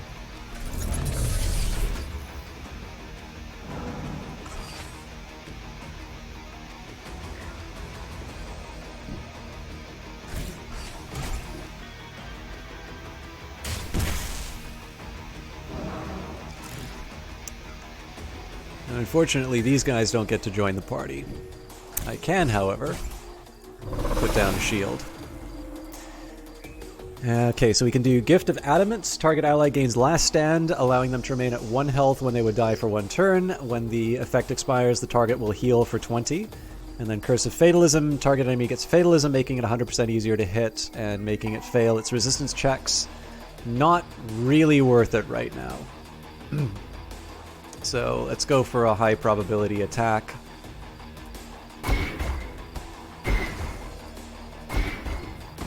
Relatively high probability. Obviously, that was still worse than a coin toss. And I'm going to do my absolute best to resist using tactical operations. So, I'm reasonably happy with how things are going on. No, actually, sorry. I do need to use one operation, which is Cleansing Light on these guys. That's just to kind of keep these guys still in the fight. So basically, as long as I'm able to clear out these units with this force on their own, I really want to try and get this Paladin champion like in this main melee. It looks like we've got 2 turns before I'm able to do the Storm Discharge again. I'm also stunned, so he's going to be out for the next turn. But yeah, basically I want these guys to hold the line, ideally without losing anyone. And if I can clean up this flank and let my shocking come in to really rip apart their back lines, we pretty much have this in the bag. But this is going to be an absolutely brutal turn in terms of them wiping out my my precognition and just generally causing a lot of damage on my units.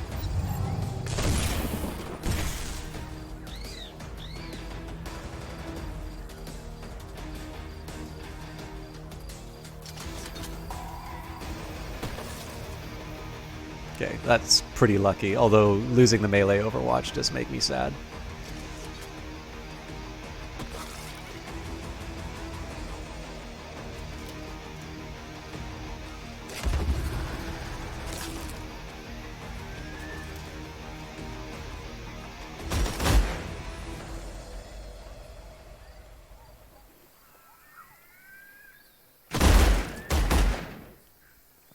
You know what?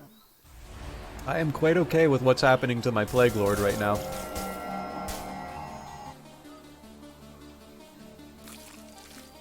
So I just drop another Cleansing Light, heal him up, and effectively the enemy has sort of wasted their whole turn trying to take that unit out. Alright, this is going to suck for the flanks. But again, the more units they pull from this side of the fight onto these guys, the better it is for me. Well, it looks like okay, they have some clever ideas. Oof. All right, that actually is That's a bad one for me. I think I'm going to wind up losing that unit.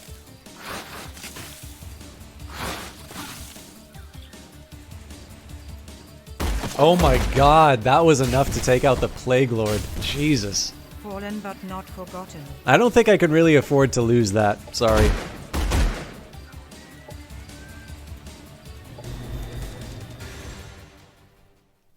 So I wonder if I try an approach where I combine everyone first, if that's better. And yeah, sorry, this is definitely going to be one of these ones where I go back and forth. The question here really is, do I do the combat this way, or do I do the combat a couple turns back now that I know that they're gonna. Actually, yeah. Now that I think of it, previous turn, I would have also been able to take advantage of the presence of the militia. So.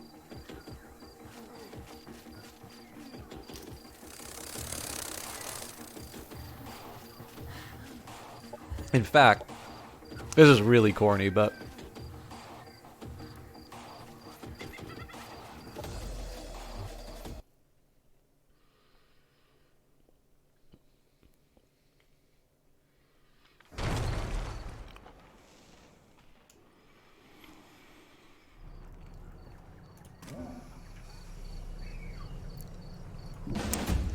So similar idea, right? We technically are going after the Voltac, which is a bit disconcerting, but we should get our militia. Oh God, we don't get the militia, do we?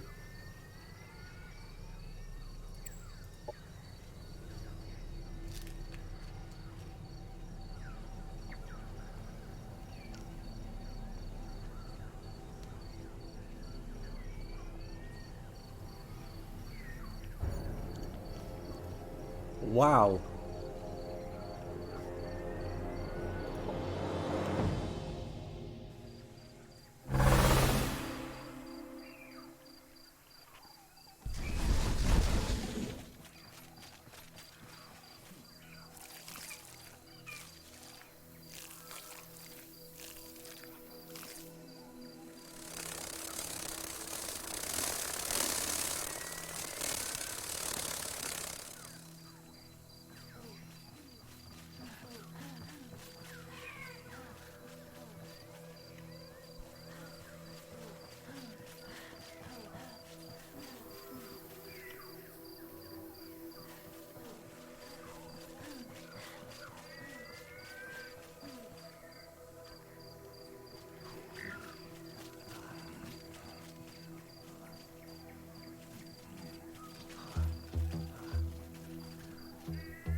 I am a little worried that the original sin here is removing Aluna from the from that side of the map.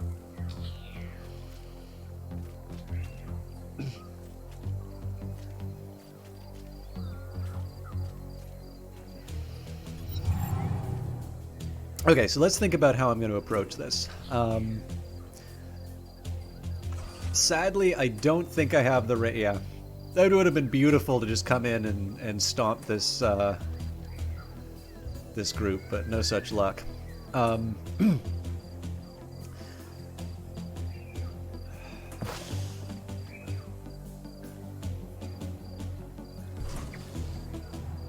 Okay, so the range of this thing is over here. It's a melee only unit, so that's an important consideration. Doesn't mean that we avoid the attacks from the rest of these guys, of course. But so long as I kind of keep this rock as a guidepost, I should be okay. Okay, so like this is great.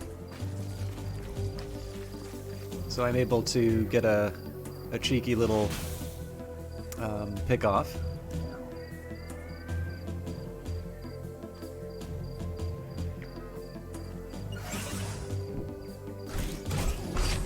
Now, of course, this isn't even remotely close to ideal, but it does mean that I am able to take advantage of a few of my special abilities. And again, the focus is a little bit more on consolidating my units. And of course, denying the enemy the opportunity to do some shenanigans.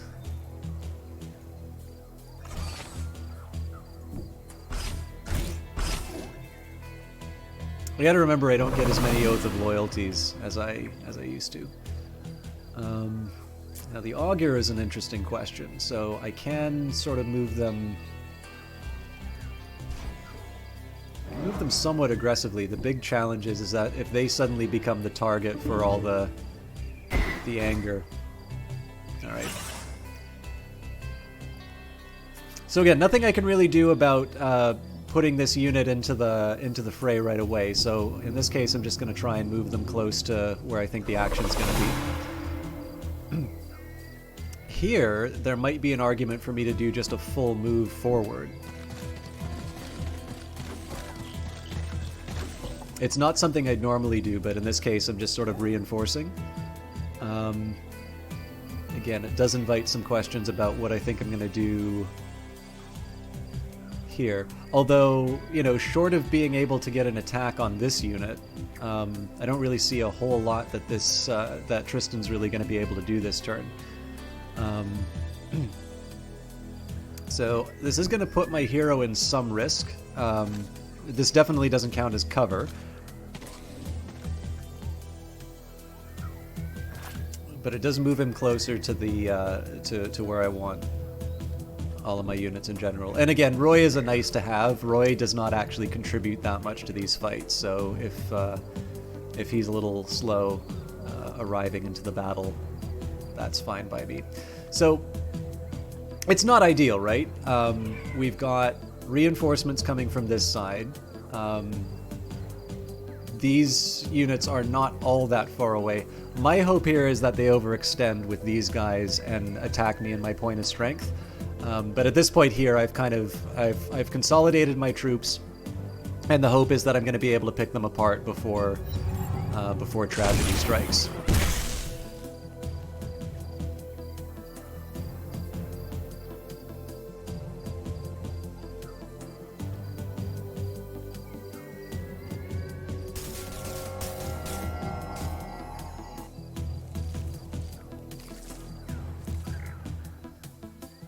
Those constructs are going to be a pain.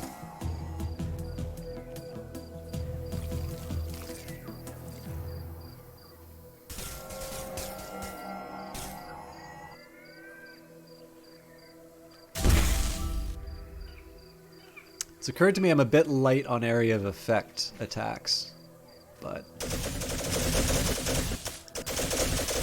I think I can make do. So the Paladin basically is going to jump right in the middle here.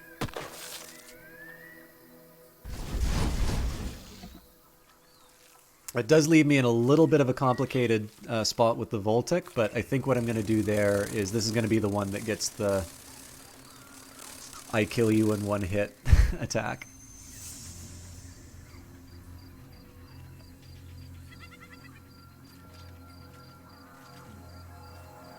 Oh, this is I didn't know about the shortcut. If you click the right mouse button, you don't need to fiddle between the speed levels, but you can get them to...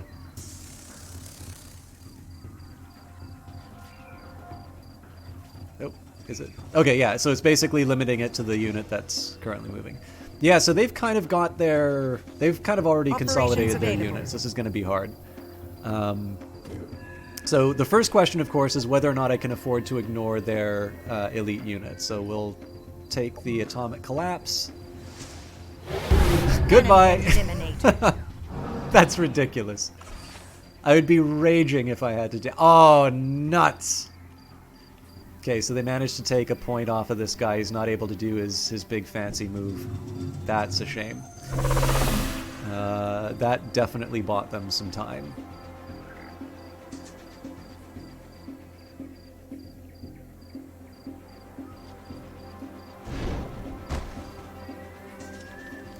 So at this point, just try and as much area of effect as I can do on the...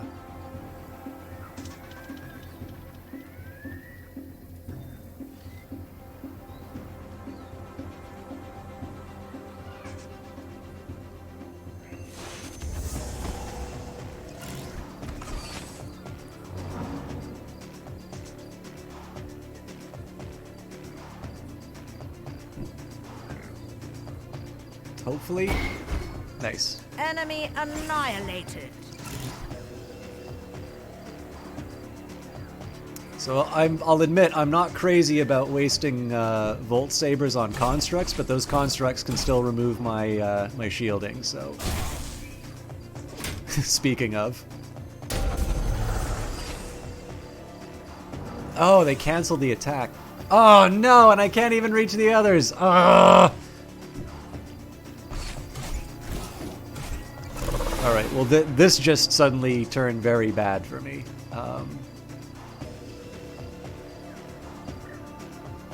I hate that I'm just dedicating this unit to take out a construct.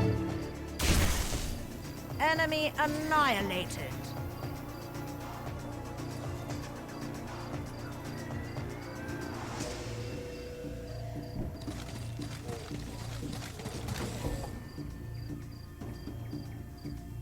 So none of these are good, but unbelievable. Okay. So this is a single shot.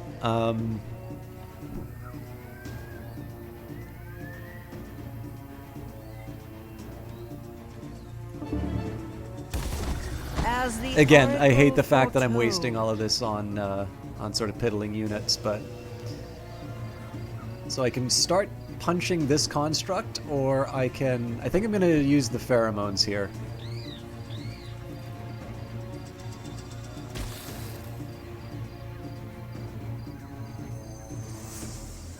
Not a great round, if I'm completely honest.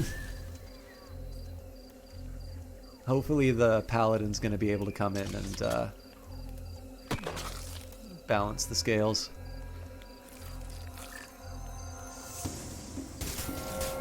Unbelievable.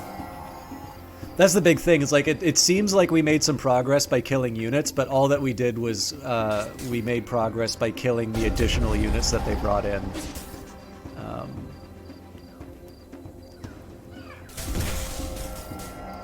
Oh, that's right. They can heal stuff too. Ah!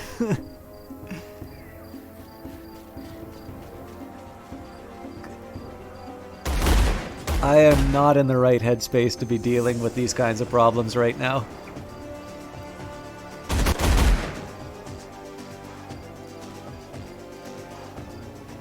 So I think the thing that's really getting me on this is that it's not just... So, like, the assembly are a problem for sure, but what's really getting me here is that, like, they're loaded for bear. Like, they have got enough, they've got enough stagger capacity to be able to,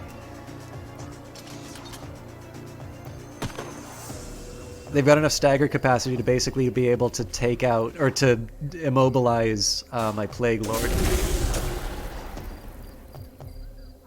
And then, of course, with all of their, you know, with all the abilities to create constructs and such, I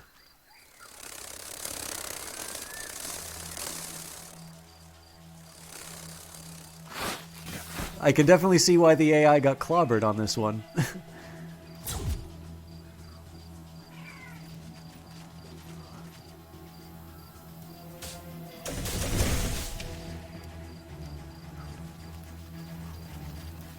So I'll see what happens after I get the paladin in the fight, but I'm pretty sure this has already been lost.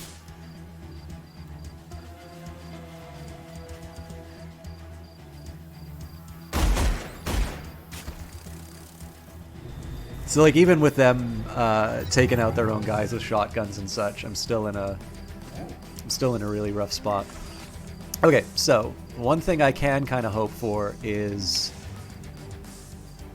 a big play with... so this lets me kind of come to the defense of the Plague Lord. Yeah, actually, this is an interesting problem. So definitely, this is where all the action is.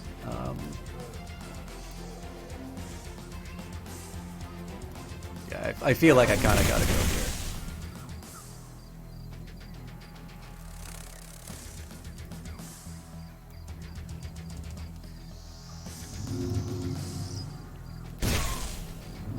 Enemy Enemy eliminated. So part of this is just about clearing out, like I'm trying to clear out all of this so that I can free up my guys to do slightly more exciting attacks. Enemy killed. I am gonna have to think about how I protect the Plague Lord, but that's kind of a second order problem right now.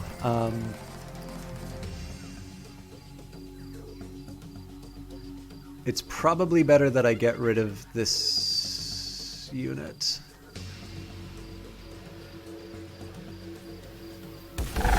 Enemy destroyed. All right.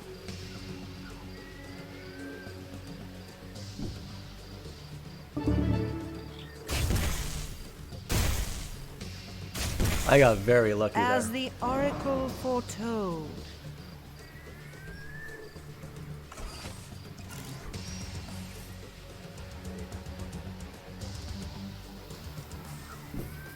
So I figured this one is more about getting the Overwatch, or yeah, the melee Overwatch on these guys. Although I suppose I do get the flank as well.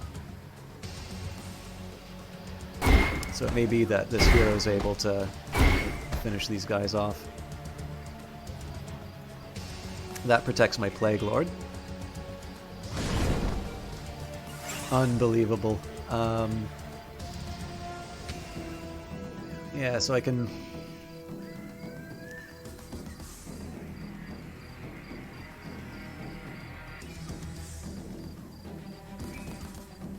Yeah, I don't know. Locking down these guys seems like the better choice. Now I got 3 points, so this is actually a really tough one for me to decide. So one thing I can do is Cleansing Light on the Plague Lord and sort of get it back in track.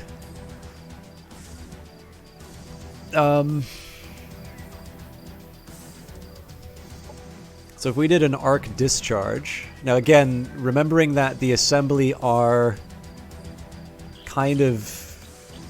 they're resistant to arc damage, so that doesn't really do a whole lot to them.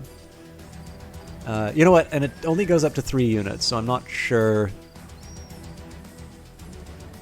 30 damage and is staggered if it's biologic. It has a 12 strength chance to become electrified. If it's mechanical or cyborg, 12 arc chance to become stunned. Healing Banner might be an idea. That's 2 turns, though.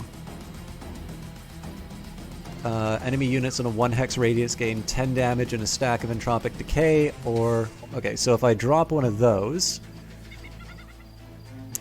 Doesn't really do that much damage, though, does it? Although this spreads the love quite a bit. I am going to be a bit of a baby, though. I think... Oh, and then there's Spirit Flash, which inflicts a ridiculous amount of soul burn, and on a lot of units. But I think that's... Yeah, that uses up all my points. So I think... Oh! Back in the game! Okay, now I get to have my revenge.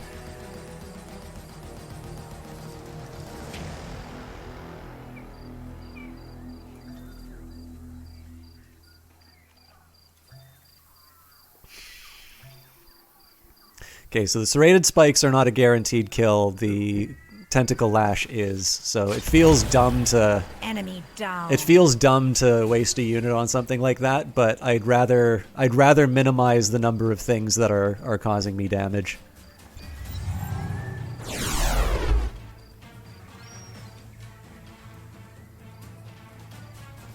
I think Roy's done for, though.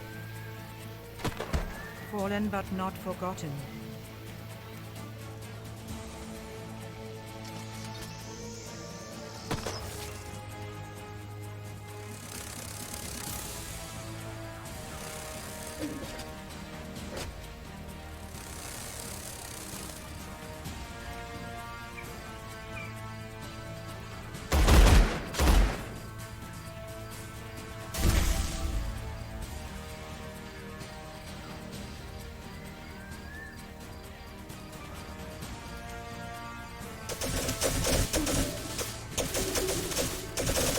So far, they're targeting the Unit has units I'm fallen. okay losing.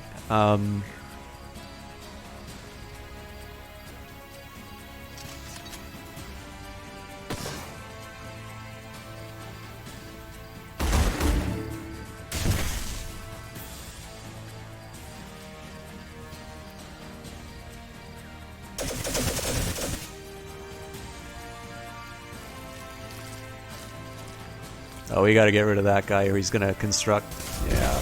Oh, Jesus Christ, he reanimated his own, the other reconstructor. Oh, that is a filthy, filthy move.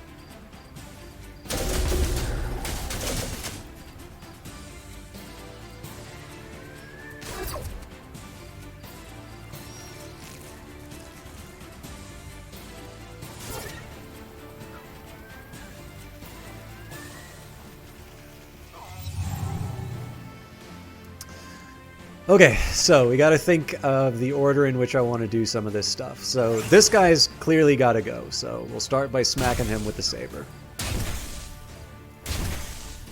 Enemy eliminated. Now, I think there is a really good argument for me doing everything I can to take out these, taking out these reanimators.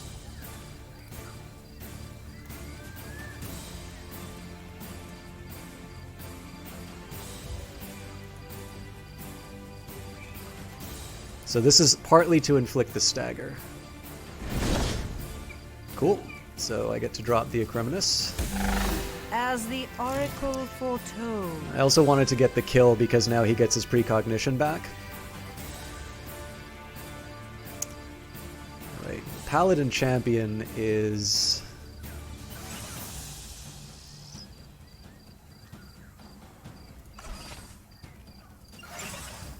Okay, here's how I'm going to handle this. Volt Saber up on this guy. Oh, you know what? I changed my mind about how I wanted to do that, but maybe we can still make this work.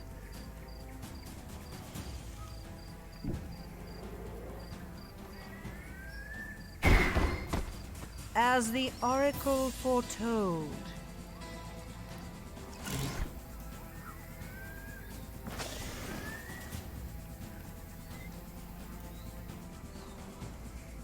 So again, the question is, do I dedicate myself to a little unit like this, or do I... Oh, hang on.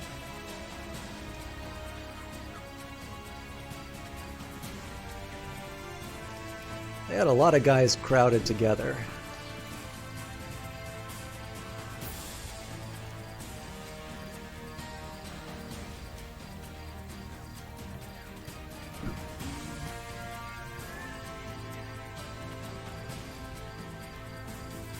I don't feel super secure doing this, but...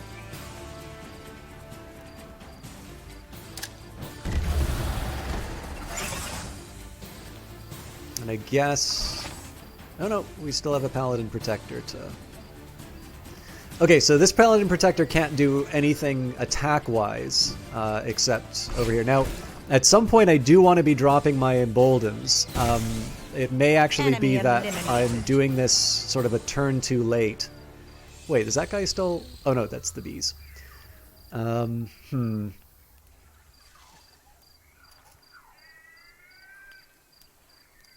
Looks like it's only the construct that I'm able to really, really ruin the day for.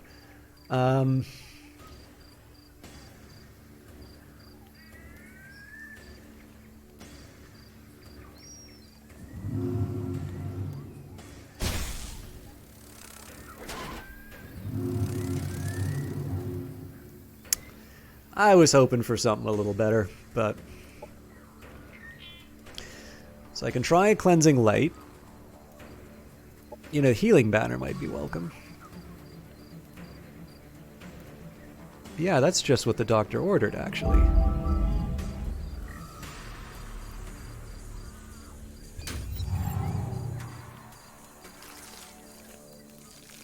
He's gonna res somebody, isn't he? Oh no, he just heals him.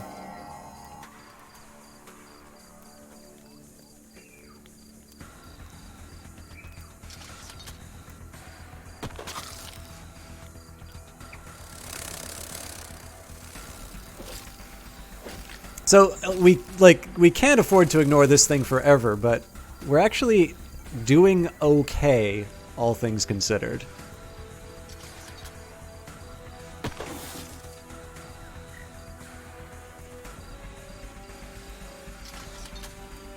I suppose the one thing I should be a little bit worried about is that I don't have any more cleansing lights, so if they do too much damage to my Plague Lord, I'm in some genuine trouble. But I do still have the get out of jail free card of the Plague Pods. Oh no, they're just focusing him down. There's no way he's gonna survive this turn.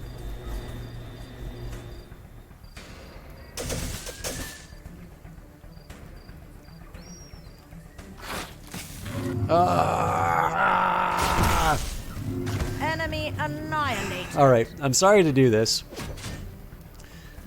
Let's take a look at turn 21B and see if Aluna's still in the area.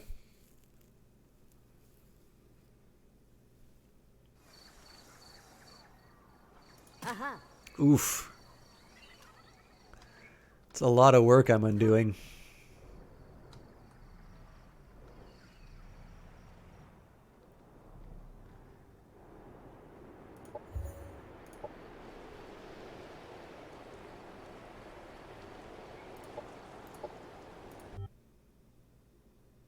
I'm sorry to do this, but I'm really reluctant to put so much. Just put I really don't want to drag this down into replaying combat over and over and over again, or even saving at marginal improvements. Yeah, this disaster was a long time in coming. I think basically I need to either commit to finishing the job,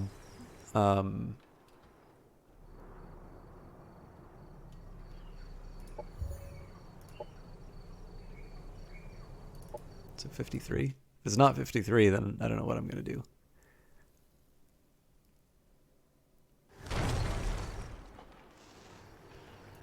Right, okay. So, yeah, I guess it really, for me, it just boils down to, do I want to take this trio of units and go on an expedition to try to take J6 Nevix? Or do I... Yeah, I mean, I suppose the next question would be, if I didn't move units up, if I just let the AI come to me, what would happen? I suppose we'll find out. So let's see. Yeah, we'll leave the rest in place. This is, by the way, why I suspect that it's not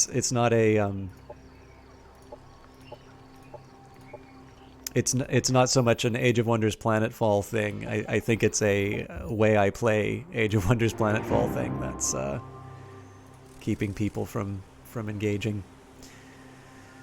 Now,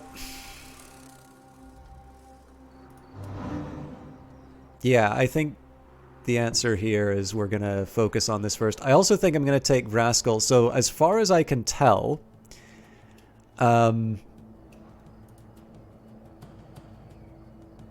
we just need an army here. It doesn't actually have to be Eluna. So theoretically, I could even have the bees, which are probably better suited now that I think of it, because they're going to be able to fly over the territory.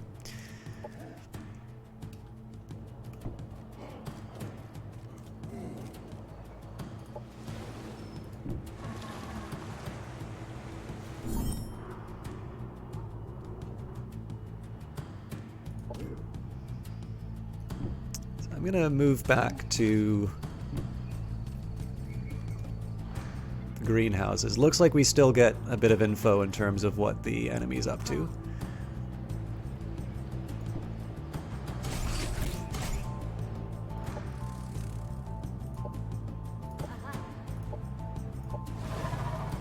A lot of this just winds up relying on me getting my armies online. Happiness event in colony.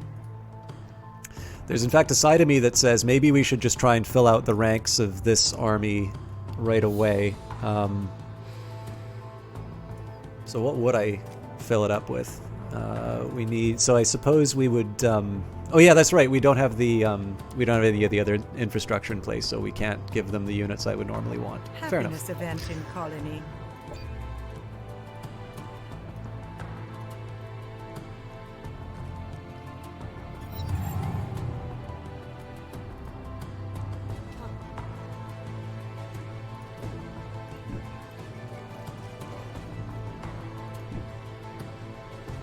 So I'm intrigued by the fact that the... Okay, so there are some red lights. I think in this case I'm going to try an offensive approach.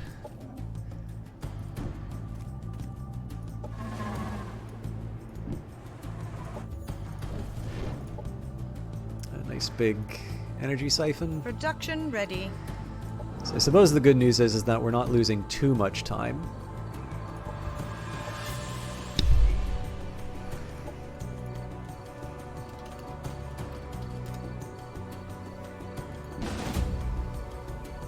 And again, I think if we do auto combat, we wind up losing too many good things. Oh, interesting.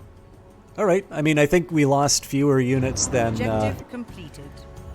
I think we lost fewer units than we did the last time I did that battle. Operations available for priming.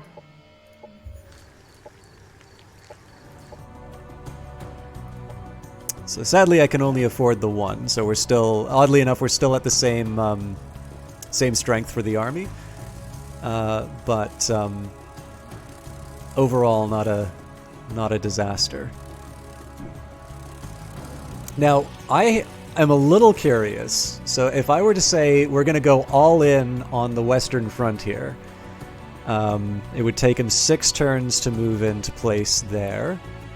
And if we wanted to get him to the rugged mountains, it'd be 7 turns. Interesting. It leaves Truchet wide open, sadly. So I think I am actually going to get Vraskel. I think I need at least one army in place to defend things. So I'm going to send the bees to open the obelisk. I'm going to send Vraskel to Truchet to kind of defend the territory just in case. And we are going to go on the offensive on this side of the map to take out Nevix. I mean, it's technically the Western Front for them. For me, it's the Eastern Front, but... I'm sorry, maybe I shouldn't have said the. I meant their Western Front.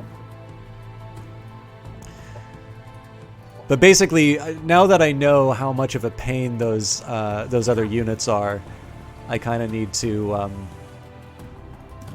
I kind of need to get out in front of that.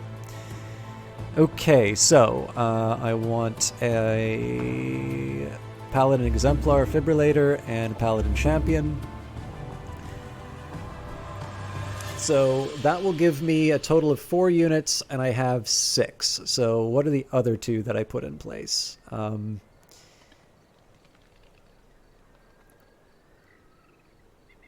I would not say no to another ranged unit. The Paladin... Okay, so one of these. So that's 5. I'm a little uncomfortable with how, like, motley the lineup is. But it does kind of work. I'll put another Paladin Protector in. So this shouldn't take too long to build. Although, again, I needed all of this stuff yesterday. Well, I mean, they are the assembly, right? It's. I don't think you get more. I don't think you get more communist than that. Okay, so this is a slightly more fair fight. I do need to be careful in terms of how I position all of this. So.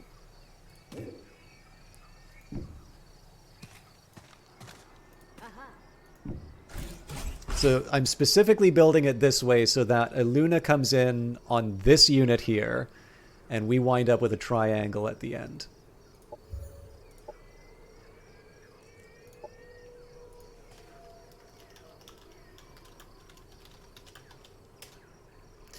And I am sorry. Oh, nice. Nothing lasts forever. Even stars break down over time. Entropy will eventually bring the heat death of all things. Whether we live to next year or a million more, our time is limited. For our time to matter, we must use these forces. Let those who ignore their purpose embrace their inevitable ruin as we accelerate atomic collapse on Oathbreakers. Otter Tengru, Philosopher Champion. All right, if you guys are, excuse me for a minute. One, I am definitely feeling the effects of the 3 hours of sleep. Two, I kind of need to go to the bathroom. So I'm going to take a minute to just try and shake the cobwebs out of my head. Also relieve myself, and then we will be back to do some battles. Also, while I'm away, assuming that you're not doing something else, I do encourage you guys to get up and stretch and kind of take care of yourselves as well. But I am a little curious how you guys feel about Age of Wonders Planetfall, and whether or not you're here just because it's me, or if you would be interested in, or if you're specifically interested in seeing this game continue on to go. I'm sorry to be asking that question so much, but one thing I try to do is not ask that at the end of the chat, because that gives or at the end of the stream, because that gives sort of a selection bias for people who are already hanging around for that. So I figured this is not a bad time to bring that up. Anyways, I am going to be back in just a moment.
Forgot to unmute myself. Sorry about the wait there, but thank you very much for hanging out. Prozirius Monk says, I like strategy games in general, especially turn-based, but I don't know enough about this game yet to understand anything. Also, it's 4 a.m. here.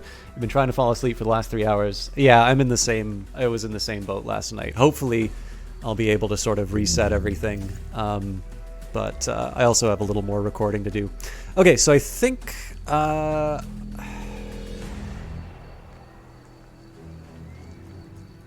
if memory serves, I think I was moving on combat manuscripts so I could get onto flawless divination.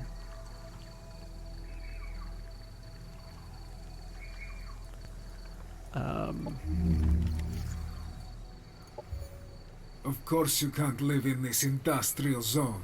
This is where we manufacture and ship out all the things you can't live without. Redick, Flinkov, Devar, Foreman. Okay, let's think about... So Operation Effectiveness 3 has become much more important to me now that I know what the...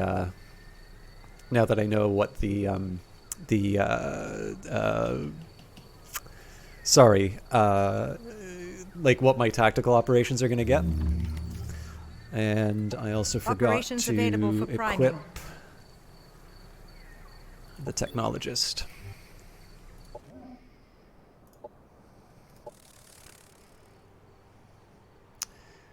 And lucky for me, I believe I'm going to be able to buy another bee. Unfortunately, that's also probably going to kill my ability to move these units this turn. But not the end of the world.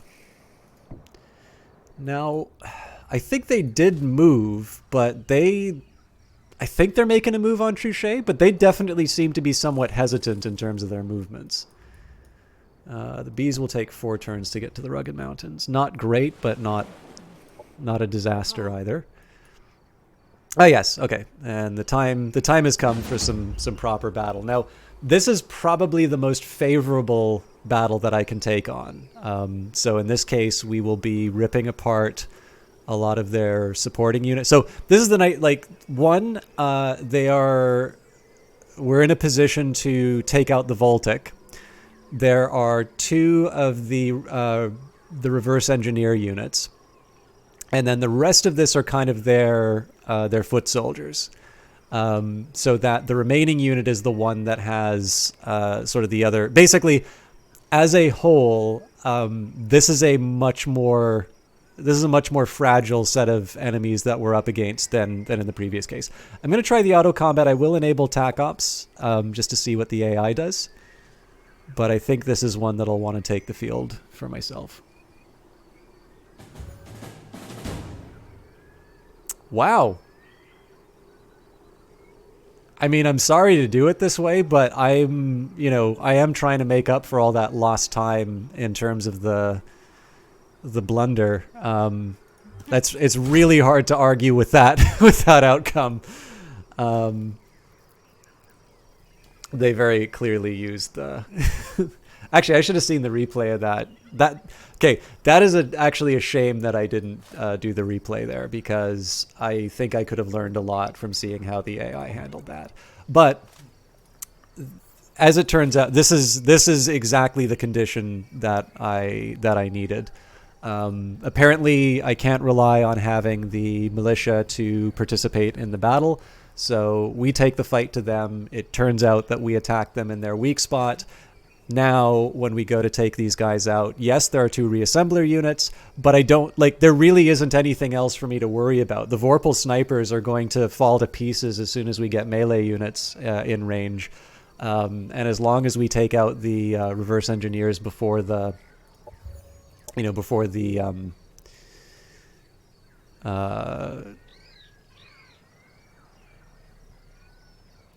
where did my manual saves go? Apparently they've all just vanished. Oh, offline mode? What? Sorry, let me just see what's going on here. Okay, so I do still have an internet connection. Obviously I'm streaming, but...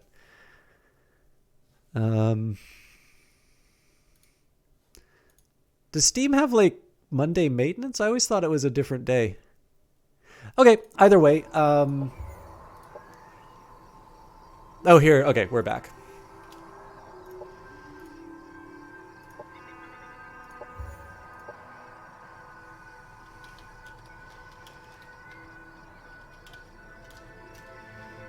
So, I mean, that is genuinely stupid of me to do 2 saves like that. That's basically like, just keep re-rolling until I win. But effectively what this has been about is undoing the problem before. I probably should have done the battle manually, but I also know I don't have a lot of time left for the stream, so I figured I'll I'll just accept that that was a really scummy way of handling things, and it's like, okay, so where the hell did this Oathbound come from? Doctrine enacted. Defeat 2 players by capturing. Okay. Empire task completed. Okay. So I wonder. Right, so we don't have one of these units. In this case, this is a perfect addition for my sort of slush army. Production ready. Production's looking pretty good on this end, so this army's going to be ready to go. And I think, rather than sending them off to this side of the battle, we're going to reinforce, or the war, we're going to reinforce Truchet. I do have a small question as to whether or not I think it's worth it to rush. Clearly, I don't, because I can't afford it. Happiness event in colony.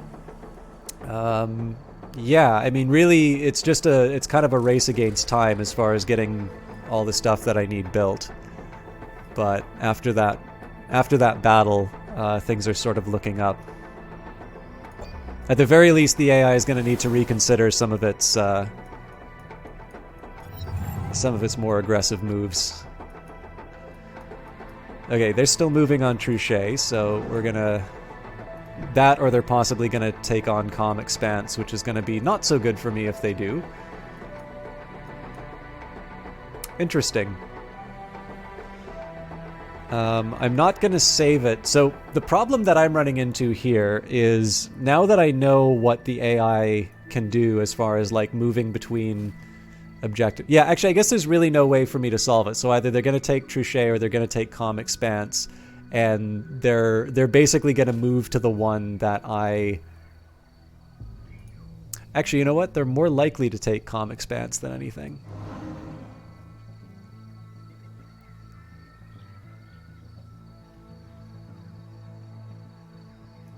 Well, let's see if that turns out. So they can go after Truchet, but there's only... Oh, you know what? They'll still wind up reinforced. Ah!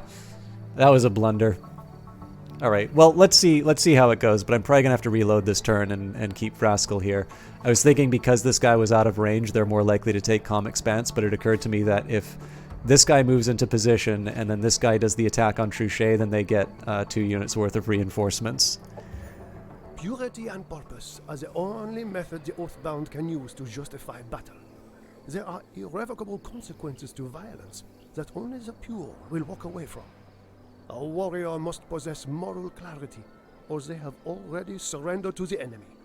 Laconis Melis, Battle Pattern Analyst. Okay, so we're going to keep going down this path until we get to Flawless Divination. We're going to reinforce our comrades over here.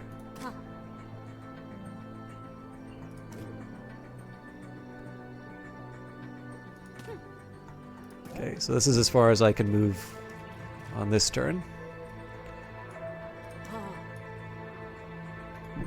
So of course all subsequent movement is making sure that... Oh wow! I don't lose any time reinforcing. This is actually not such a good position for me to be in because I don't have my little triangle of power, but it's what I got. So my bees will go... Okay. Clearly my bees cannot reinforce what I need, so we'll just send them to the rugged mountains and hope for the best. Townsend Follies construction continues apace. Damister is going to take a while, sadly. Alright, Heaven's Spire. Where is that? Now, I made this decision before. I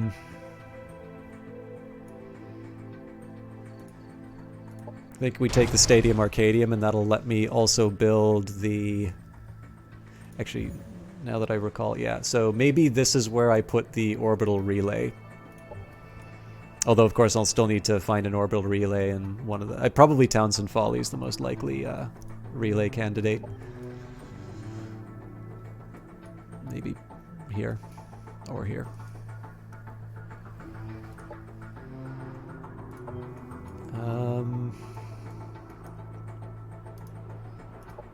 So So we're not going to get access to the Cosmite anytime soon, but not bad to have it within my Production borders. And it sort of pains me to do so, but I actually do prefer this setup for Haven Spire for the simple reason that I do kind of need the throne to be able to boost my production capabilities. So, of course, we're interested in what happens to Truchet, because that's going to decide whether or not we need to... Okay, yeah, they're running.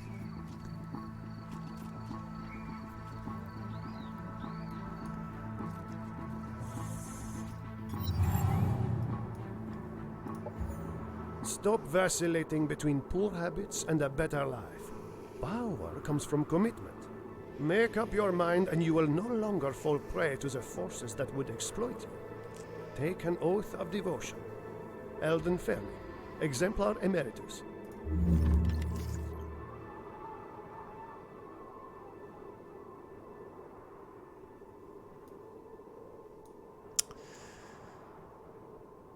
I should probably be taking I should be taking a closer look at to what exactly I get out of these. I think there are going to be some little gems along the way, but again, misfortune manipulation so that we can go up to flawless divination. Okay.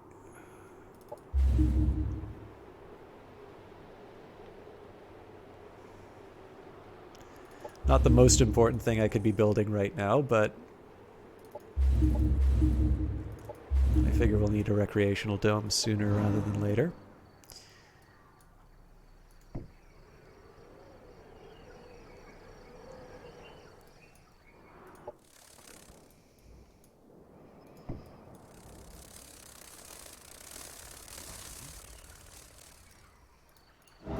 Now, I'd love to go and take care of the Marauders here, but if I do that, then I give an incentive for the assembly to come back to cause some trouble on comm expanse. I'm not going to run them down because, of course, then they get to engage me at strength, and you know we're not bad. Like we're in a decent enough shape in the sense that we've got 1583 in terms of strength. The problem is that Rascal and the Bombardon, actually, come to think of it, even the Scryer, like, they're going to have, in addition to sort of their snipers and just general infantry, they're going to have 3 of the reverse engineers. And what that's going to result in, so each of these guys can build a construct. So that's 6 melee units that are coming out of this. And then on top of that, when I do take something out, they're going to be able to reassemble. And so essentially there is a horde that I'm simply not going to be able to deal with. This is kind of a paper tiger against this kind of group. So I've learned so again, this is the small justification of the approach that I'm taking here, which is I am actually learning a little bit about why I'm losing taking this approach. So, I'm taking a look. It's like, okay, so how many of these sort of reassembly units do they have? Because that's a thing that they've been able to sort of use against me to great effect in terms of just overwhelming my units. How do I come up with an appropriate counter to that, and so on? I'm going to pause on the question as to whether or not... I think I am going to have to make a push on J6 Nevix. For the simple reason that if I don't, I'm going to, they're just going to replenish all. I mean, they're already at 11 units. So if I don't make my move, then ultimately I'm going to. Operations available for priming. I wonder if there's a heal that I can put. Probably not, but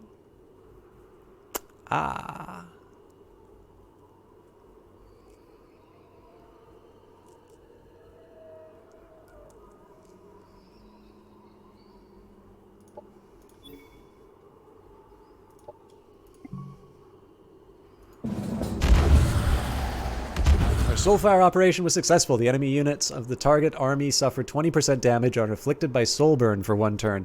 So I focused on this stack because it has more units rather than this one. So basically the total amount of damage I've inflicted is higher. Now again, this is not all that frightening of a group This group is a little scarier, but you know, it's a start. And the soul burn is kind of nice. So, but in my opinion, I've sort of Enemy operation detected. 30%. I think I'll risk it. Sector annexed. Production ready.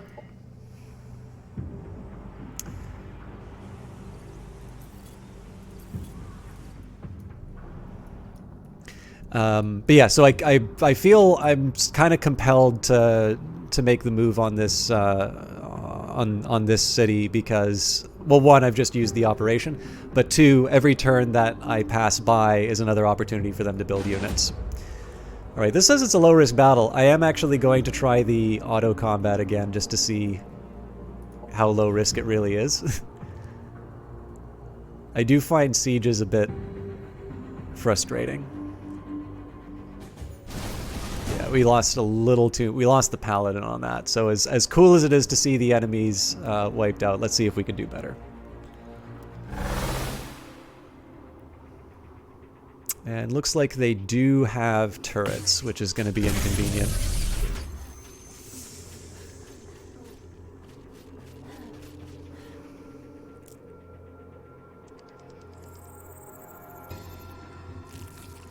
So the biggest problem here is going to be closing the gap.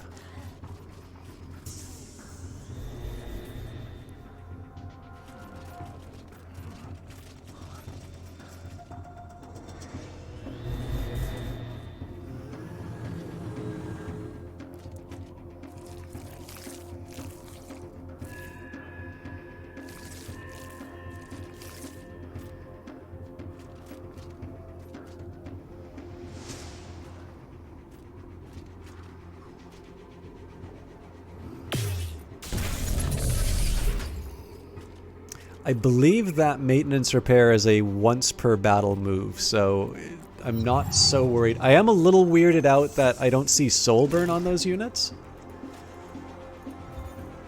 Oh no, they're afflicted by it. So already used this battle. Yeah, so I think so you know, they're not in like full repair, but we're looking okay. Now, here's how I think I should approach this. These three are kind of public enemy number one because of their ability to reconstruct units. So I'm thinking, and then the other problem is the arc coils. So if I try and there's one advantage, which is if I try and attack right, kind of at each of the entrance points, then I potentially get to overwhelm their forces. And the drawback is that all of their turrets get to fire, and all of their turrets are sort of counters to my existing,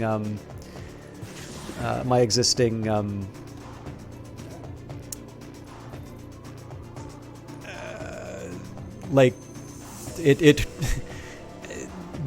the fact that they do arc damage is something that can really hurt a lot of my suit. Like, so for instance here, I need to figure out how I'm going to get this guy healed.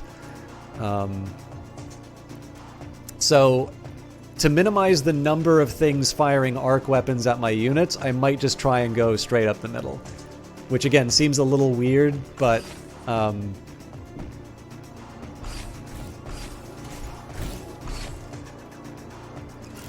and one of the ways I'm going to mitigate the negative effects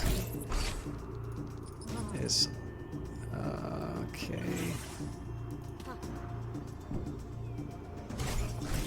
So I'll put a nice little shield around my guys. So even though I'm not doing the full movement with this unit, I'm able to put a little more protection up.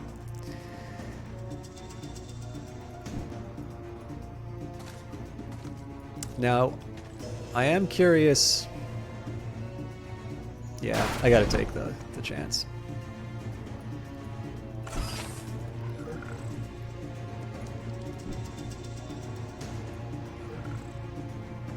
Do you have a very Napoleonic army to back it up? No. So now, a small dilemma I have right now is to decide: do I like really commit to this approach and just cluster everybody up like this, or do I bring these guys on their own? I think I'll split the difference.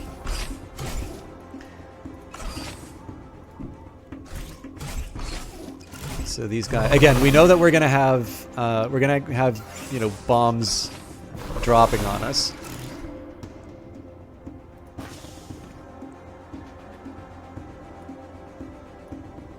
Oh. Okay, nope, this still works. That doesn't, though.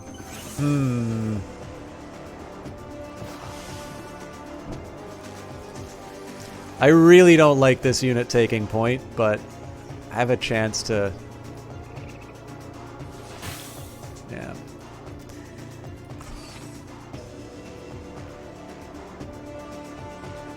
That was admittedly quite a greedy move.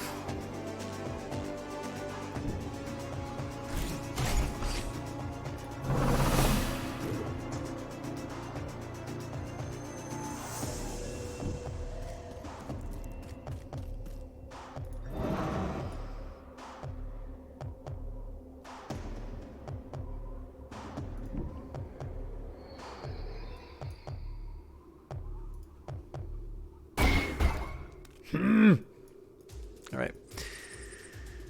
So these guys definitely can't sustain an assault on their own. So at this point, it's basically just a full move off to the side. Unfortunately, it's probably going to leave them quite vulnerable to retaliation. The best I can really hope to do is put some of these guys behind cover and just hope that the turrets are not too unkind, but I prefer it to just holding back completely for a turn and letting the enemy consolidate even more. And if they wind up, beating up Roy a little bit, I mean, it's a pity, but not the end of the world. All right, let's see how this goes.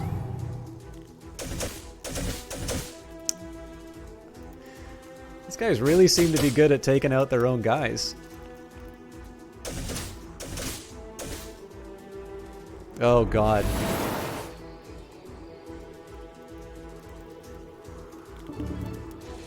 So it seems like these arc... it seems like some of these arc throwers are their area of effect.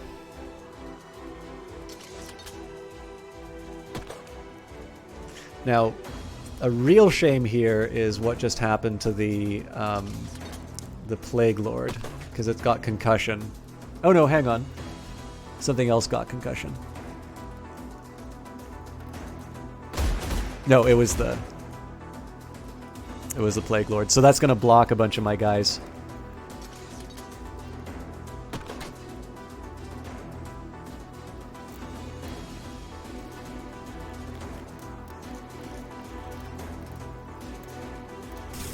Yeah, and we knew that was coming.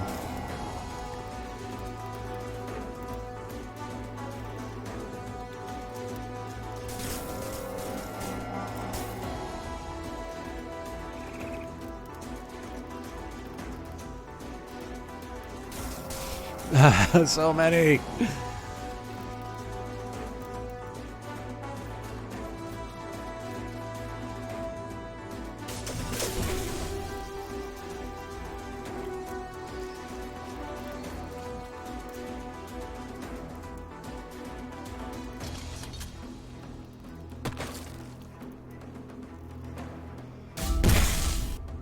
So it pays me to do this because I really want that other paladin to get the healing, but it seems to me like we need to do the cleansing light on the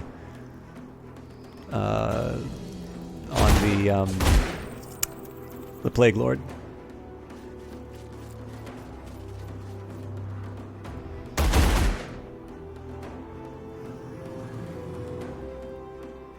I'm not gonna lie, I'm not upset that they are targeting the Roy.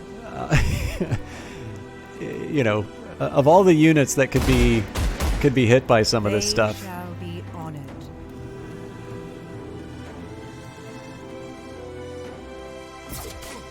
The big question is whether or not we're going to be able to close the distance enough on this turn.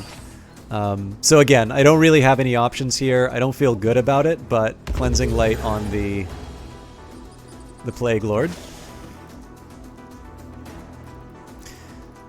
So we're not able to move until this guy moves.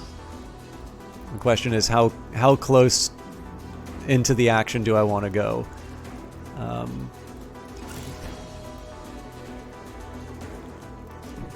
I suppose first things first, let's get our... let's kind of get the Vanguard up.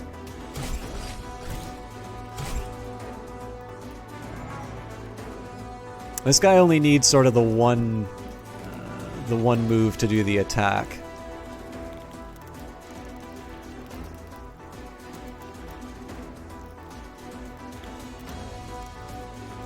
The focus here is on the Reconstructor just so they can't resurrect their allies.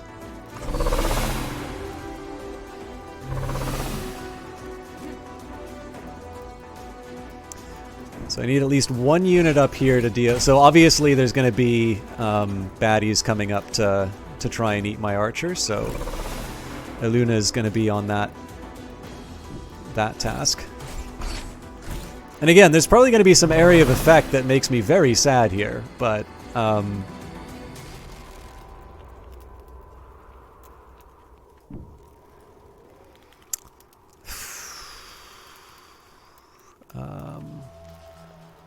I'll take the shot. Eh, it hit something. Alright, so... yeah, there's no advantage to bringing the Plague Lord into melee range. I do get the advantage of putting them behind some cover. So, I don't know, where do I want to throw my spikes?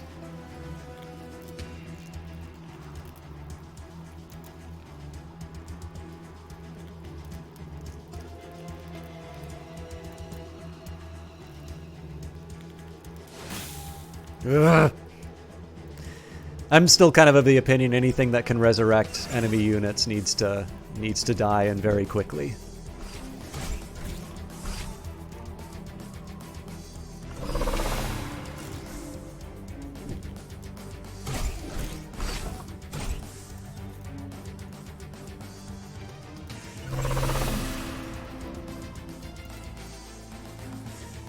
I'm super reluctant to put this guy here, but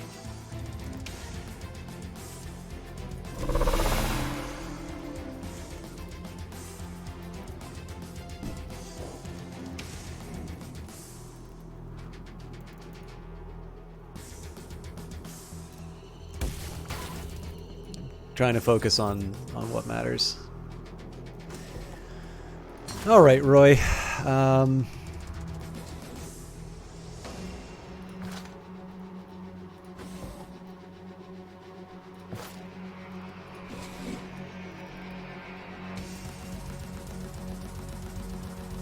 Does this stagger? No, it does not. So what I'm going to do here is I'm going to move in. Now, this is going to open a world of hurt on these guys, but... okay, good. So now Roy gets to go in and do his Fists of Fury thing. The pheromones might have been nice, but I don't really see much of this working. Now, it would have been great to do the flank, but it seems like that's not enough to seal the deal. So... well, here's what I can do. I can move up like this. So this gets me a bit closer to the action. This does open this guy up to a flank, but, you know, I can't have everything. So the nice thing is this guy now doesn't have any retaliation. These guys do, so they're still able to cause a bunch of trouble. Okay, am I willing to do a second best of these attacks just so I can get this guy in range? Oh, no, you know what? I'm going to move him up 1.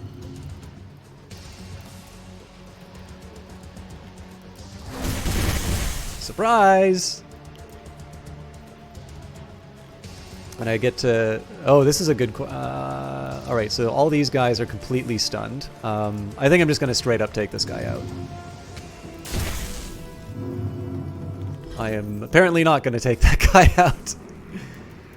All right. Now, there's a big question here about whether I want to put another precognition on my people. More importantly, how would I even know which ones have precognition? I figure the one who's low health is probably the best candidate. All right, so overall, I mean, it's a positioning round, but given the number of units that we just took out in terms of stuns, I would say this is a pretty solid position to be in. Let's see how it turns out.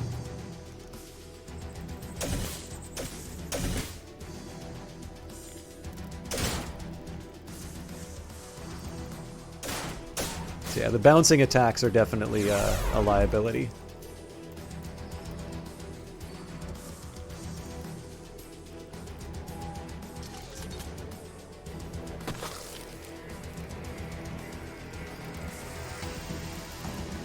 Definitely doing what they can to ruin the Plague Lord's day. Yeah.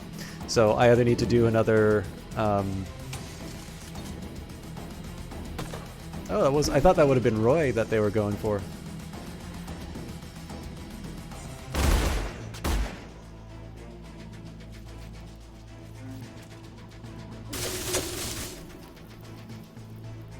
Incredibly, they did not actually take that thing out.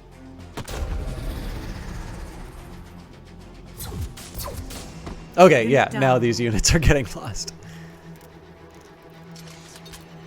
If I take a city for it, these are acceptable losses. So again, I hate using my cleansing light in this way, but it actually seems... Unit destroyed. Seems like a fairly reasonable way to get my my Plague Lord back. Especially given how... Like, so the thing that's great about this is they spend so much effort trying to take out the Plague Lord, and if I'm able to just spend one tactical operation to just remove all of the negative effects on it, it just means my, like, my, you know, Paladin army of doom just gets closer and closer.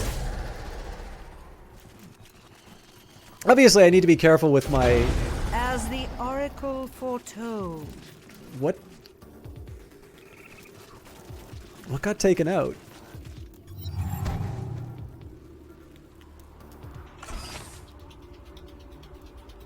So this guy's in a little bit of trouble here. So yeah, I think probably cleansing light back on the Plague Lord. So they were kind of clever putting this construct up here. That's actually gonna cause me some heartburn. So let's get the shotgun to...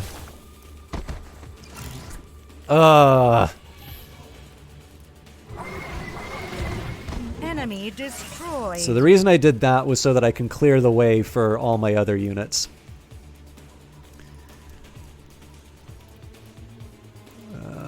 So I basically want my paladins running in as deep as possible, and then wiping Enemy everything out. down.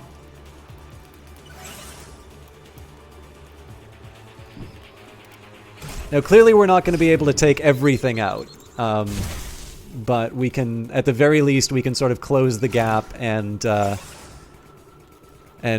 of do as much damage as possible.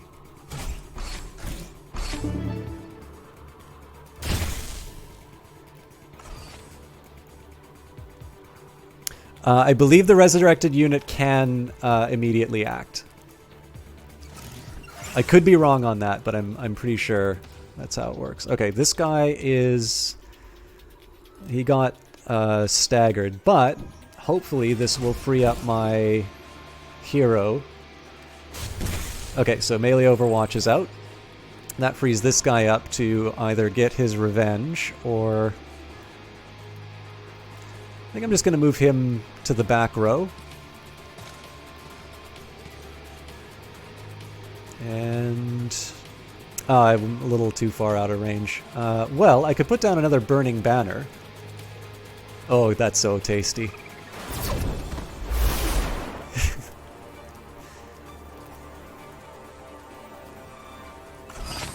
I don't mind that this, you know, this is kind of getting ignored. Alright, now, I would have preferred to use Eluna for something else. Actually, hang on.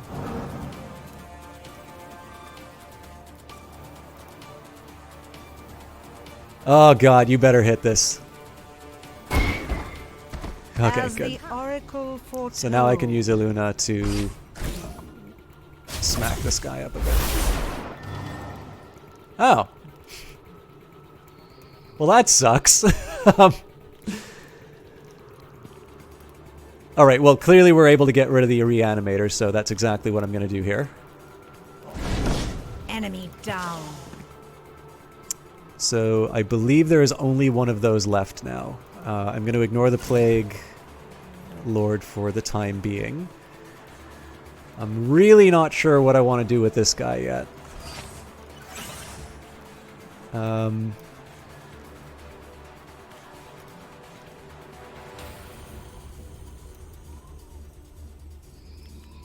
I think this game is telling me lies.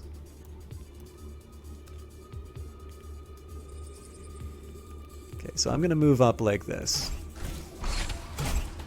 Yeah, thought so.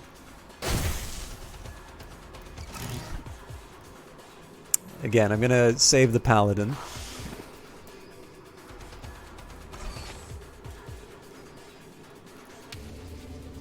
Oh. I can take this thing out, but...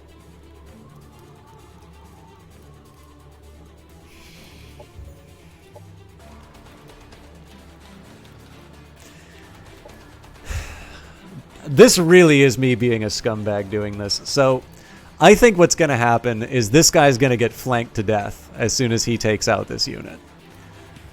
But I want to see if I can get away with it. I guess the other thing I could do would be hit the Volt Saber, but then he gets hit by like multiple enemies here, so...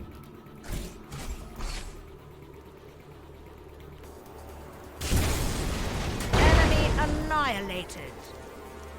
Now, unfortunately, that canceled this melee Overwatch. So I suppose the question is, who do I hate the most out of this group?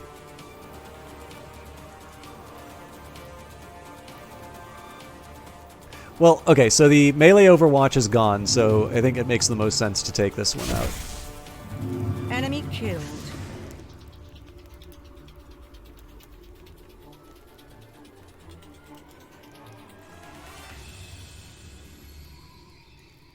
This is the highest expected damage. Yeah.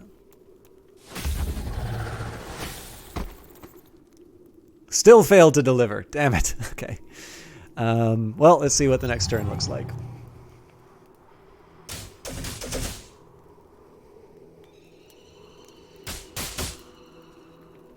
I like that they're targeting the banner.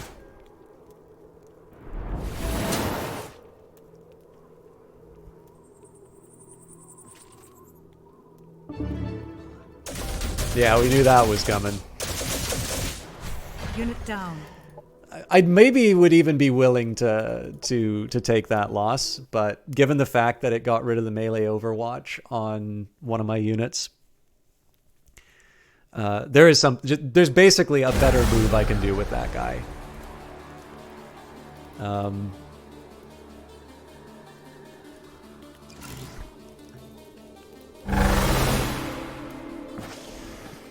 There it is.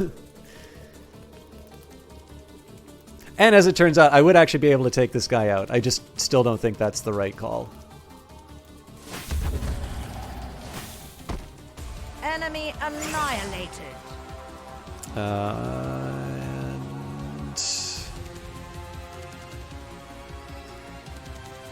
So one thing I want to think about now is who's kind of on track to get a... So a lot of these guys are already on track to get a retaliation. So I think in this case I'm going to take out this sniper, especially because they can inflict things like concussion. Enemy destroyed. Okay, let's see if that turns things around. All the static charge we're gaining, by the way, that's not nothing. Like that will definitely add up over time.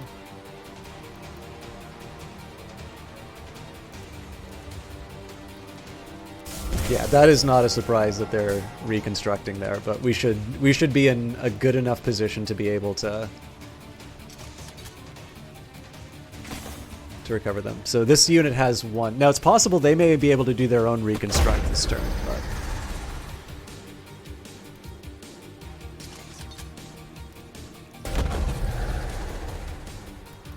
yeah, so some of the staggers are unfortunate, but I have a feeling that for the most part, most of the moves... So basically, once these sniper shots are done, we're going to have a really good idea in terms of how many units are left. Oh, please don't let the hero die.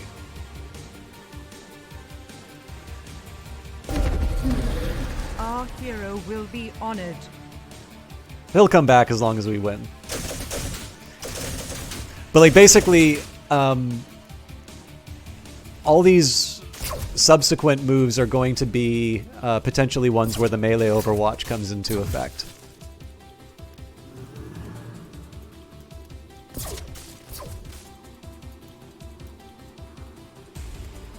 And in the worst case scenario, I can do a bunch of heroism, but yeah, so in this case now some of the overwatches are taking out units. Enemy down. That's particularly good because basically all of these paladins are now going to be free to engage other units. So for instance, this paladin, I'm going to move him up like so. Now it's probably not going to be enough to finish the job, but I hate that move. We're definitely going to be able to finish this one. Enemy eliminated. Of course, Iluna is available here. As the Oracle foretold. And of course, that's just freeing me up for all sorts of other shenanigans around this part of the map. So,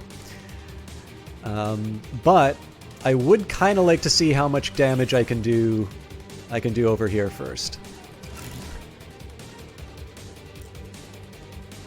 Okay, so this guy moves up for a pretty clear... So this is just going to be a pretty clear, you know, whack him as many times as possible. Enemy eliminated. Somebody's got to take out this this flying contraption, but I'm not entirely sure it should... Oh, hang on. So he actually doesn't have any other attacks that he can do. Sorry, that's not true. He can take these ones out.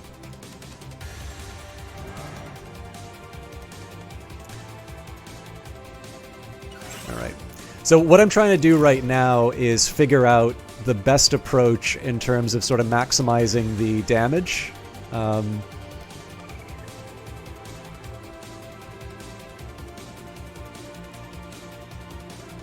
So for instance, I don't think anybody else is going to be able to do any damage to this guy, so we'll just take our great sword and give him a little whack.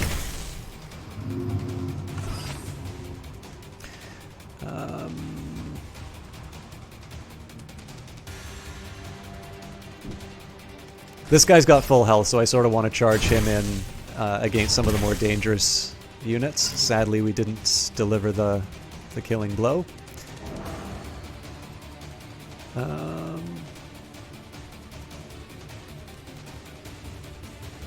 So I'll move him up a little bit, but because this only does a little damage, I'm hoping that we're able to... Enemy annihilated.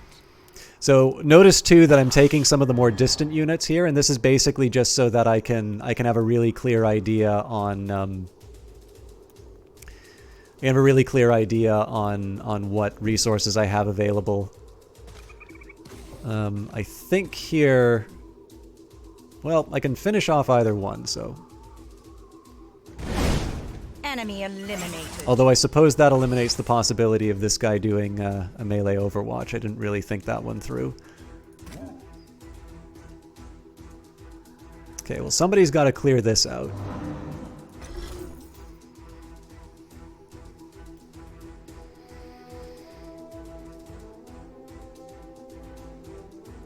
I figure we get 3 attempts at... Enemy annihilated. This one's kind of a no-brainer. It's just because we get to hit him 3 times. Enemy down. Now this frees this guy up to... I think in this case we'll finish off the ally. I don't know if we get the Oathbound benefit from that, but this guy's still got the ability to do some of his ranged attacks.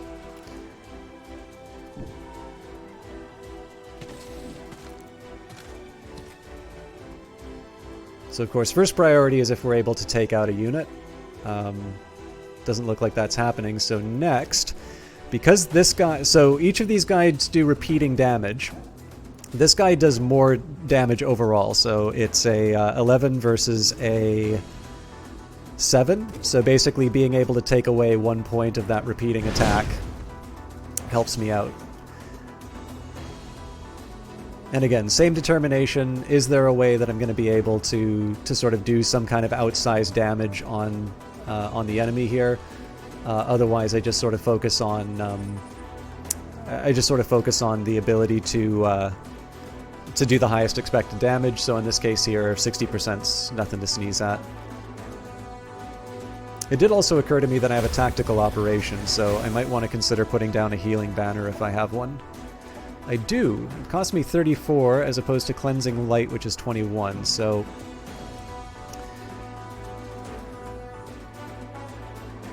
This is probably where it's needed the most.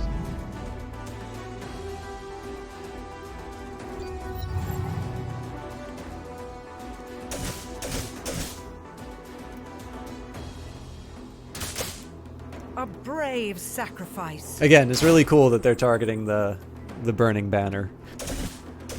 Oh, I didn't think that one would be in range. Alright, I gotta wrap this up pretty quick.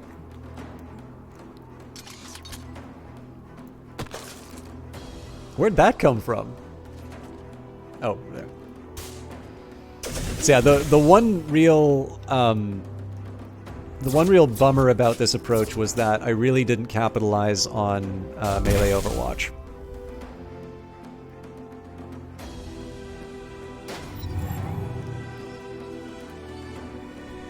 Okay, so the first priority is to see if we can get any of my existing units to do anything cool.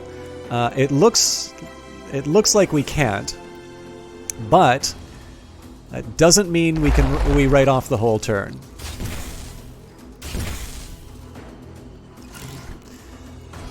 So what I do as an alternative, right? So these are two damaged units.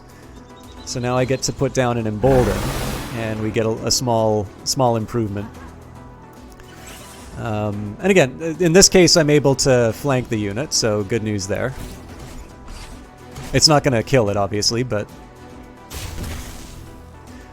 really, in this case, it's a question of, you know, how much use can I get out of the units that I have available to me? And in this case, being able to get some easy heals in is probably the best that I can focus on right now. I think in this case we can. Enemy destroyed. All right. So now I want to be very careful about how I approach this, because I potentially have the opportunity to take out this unit, but it's very obviously going to be through all of my ranged units. So I'm not going to touch anything. So like this unit can't access him. This unit can't access him. What I'm going to do right now is take all of my melee units to just go in and do as much damage as possible to these two units right here. And again, I'm going to be really careful about how I approach it. So for instance, this unit, I'm going to kind of go around the side.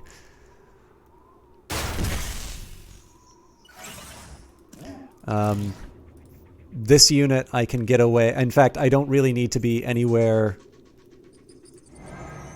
I don't really need to be anywhere close, so I'm going to move him... It's kind of going to be in the way for when I want to move these people again, but... So this is just a nice little chance for me to do a lot of damage to this unit.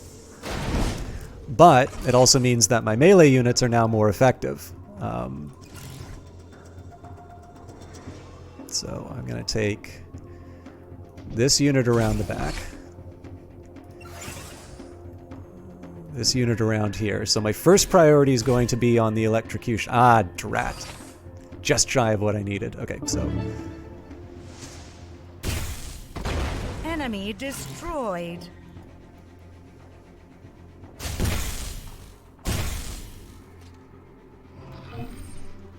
So now I have a bit of a decision to make. I think I am going to, as much as I can, try and take out the... Ooh, actually, this might have just presented an opportunity. Yes! As the oracle Okay, so foretold. the rest of this is now spent taking out the unit up here.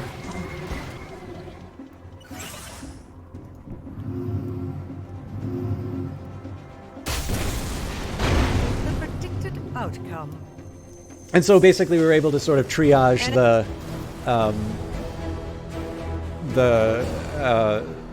targets of my ire. Now again, it's a bit of a shame that we lost the Aspirant. It's a bit of a shame that we lost Roy. I would prefer not to lose units, but the fact that we just won a city off of that, I think I'll be able to get over it.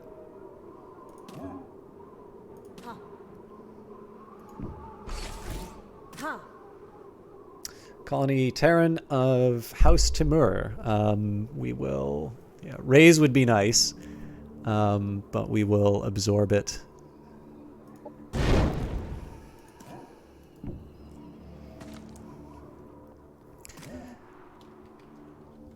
And they're actually quite weak up here. So... It's a bold move. Holy crap, that's their capital. Yeah, it's one thing to take this, but can we hold it? That is the question.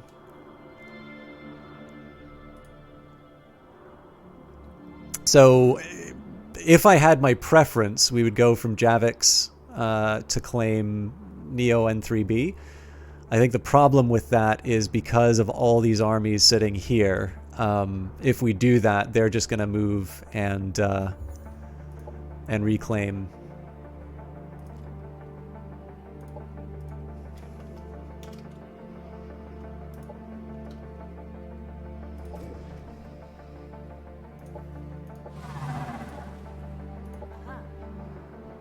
So we definitely need to rest everyone up. I'm really not sure how to... I'd like to find a way to get this guy some reinforcements, but it's gonna take some time. All right, Vraskel.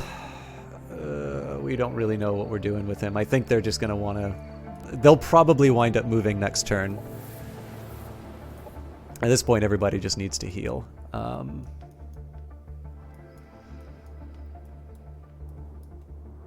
Yeah, it'll be interesting to see what the AI response to this is. I am at the 3-hour mark, so I think I'm probably going to have to call it here, but let's at least see what the next turn looks like. Specifically with regards to the units and the capital.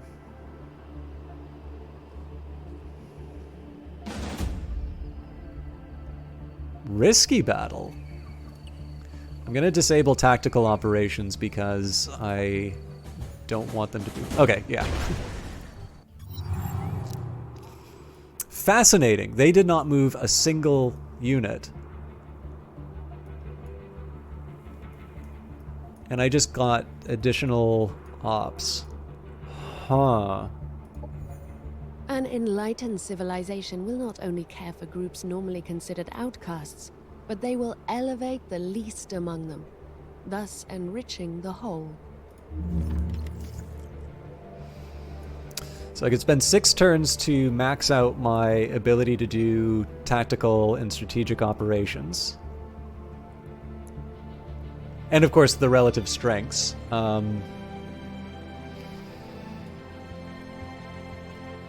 That's the right call. As much as I'd love to do additional research and food development, the fact of the matter is I'm going to be spending all my time generating units.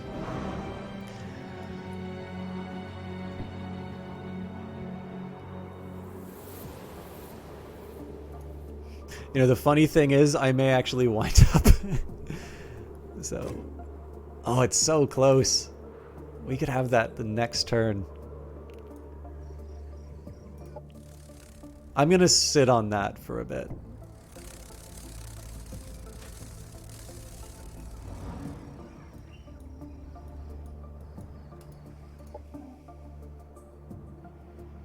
Okay, Townsend Folly. We definitely we're well on our way to those reinforcements. Production ready. I suppose the next step would be to produce units to replace here. So they've got 3. We need okay. Actually, this is not as hard as it seems. So we'll build another exemplar.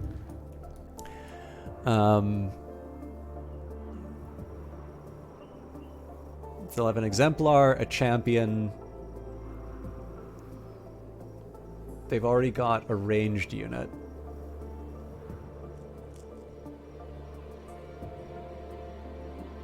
So I think probably 2 incorruptible. Actually, oh no, sorry, not incorruptible. Taser, I think, is the one that I want. They're cheap to make, so I... Production ready. Production ready. Happiness event in colony. So much food. I mean, I could use it. I could sell it for energy credits if I'm feeling the pinch. But I'm not too excited by that prospect. I was a little premature on the save, so let's... Yeah. I've already got so many. Okay, you know what? I do kind of want to see what happens if this... So my suspicion is that if I move like this, these units move in to reclaim the territory. But I am curious, so obviously I'm doing my scummy thing like I normally do.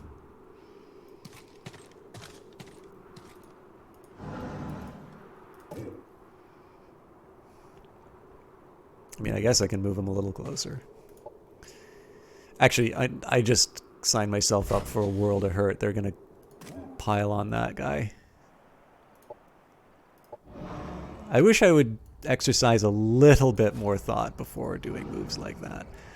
Now, this is very provocative, but they can't reach this unit, so I'm intrigued by the possibilities.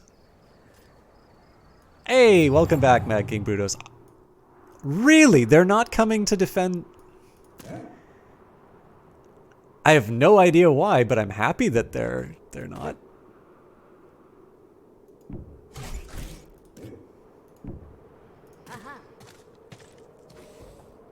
Okay, so if we do it this... Oh, yeah. Sorry, priorities. Operations available for priming.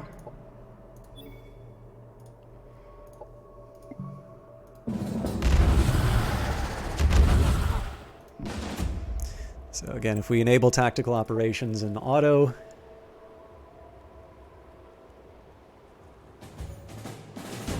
Too many losses on my side, but... Because you're back, Mad King Brutos, I'm going to try and extend the stream a little bit longer.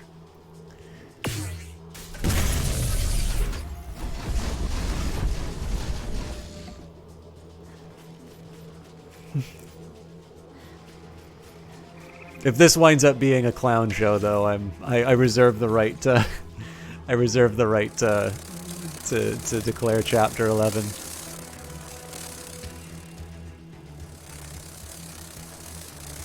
So obviously this guy is getting a big old you don't exist anymore attack. What I am kind of interested in trying, though, so I'm gonna go just outside the range for the arc coil. It's gonna be a kind of a silly move, but I want to see whether or not I can bait the AI into doing something careless. If nothing else, it'll give me a chance to better consolidate my units. So, here and here. So there's like a sweet spot right in the center.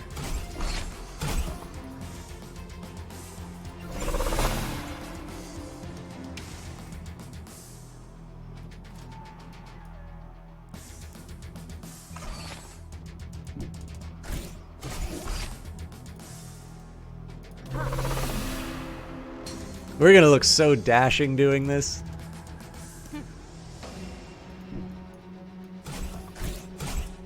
So this is one of the reasons why the undo button is really helpful here, because like imagine you misjudged by 1 hex. Do you really want to reload the game to be able to fix that? Not really.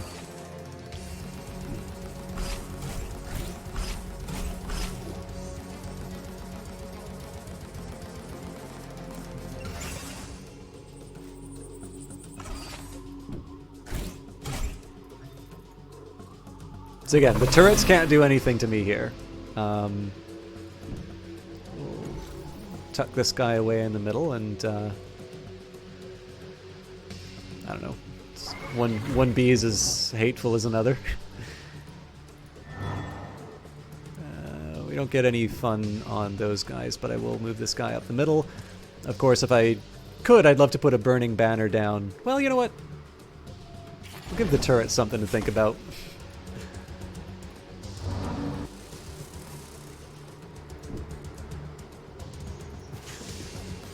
And again, the focus of this is basically to make sure that I keep my guys outside of the range of these turrets and sort of consolidate them for a similar run up the middle like we did last time. So all of these units kind of get... they're going to have to use up their whole move getting in position. But that's fine because it's just worker bees and soldier bees that are, you know, are kind of going to be giving them dirty looks for running away.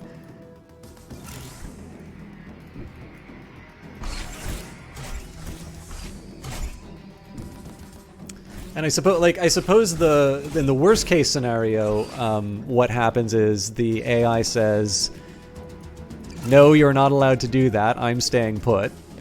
And then the best case scenario, they take the bait and they come after me.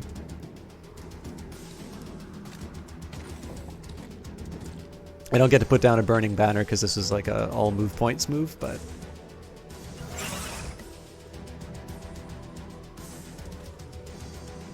And again, if I can, I'd like to get this guy as close as possible because, of course, he gets to spend all his action points to teleport and wreck people. But so the reason why this is to my advantage is this gives me a turn to prep my... you have an appointment with your surgeon for your knee in 45... Well, you know, we'll probably get through the combat at least. So the nice thing about this is that I get the time to charge my ops. I am a little short on money, but I also have the benefit that makes my ops cheaper. I mean, they're going to be able to do some ranged attacks on me, but what'll be interesting is if they come out of hiding, so then the paladins can go charging in. And in the worst case scenario, if they don't, I've got everybody sort of in formation so that they're going to be able to set up their shields on their... You like that your commander's face is, why do I have to lead this army? You know, in the worst case scenario, I've just been able to consolidate everybody so they're able to sort of mutually reinforce their shields if they do have to cross this territory. So again, as predicted, there's going to be turret love for the banner.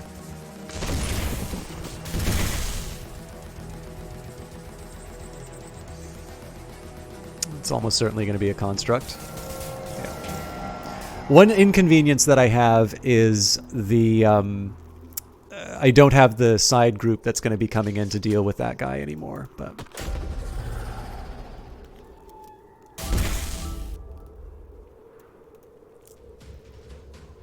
And if you notice, nobody's moved closer, so... Oh, sorry. I lied. So that guy is going to get a paladin to the face. Instant regret in a slightly different way than what you would normally think.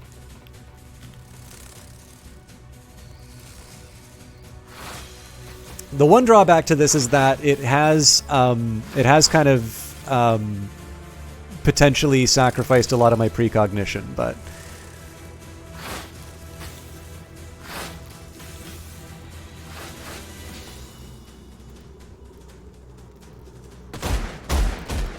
a brave sacrifice.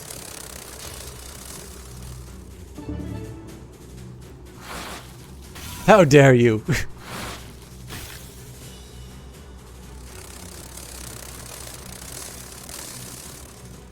I wonder if I can resurrect bees with this Plague Lord.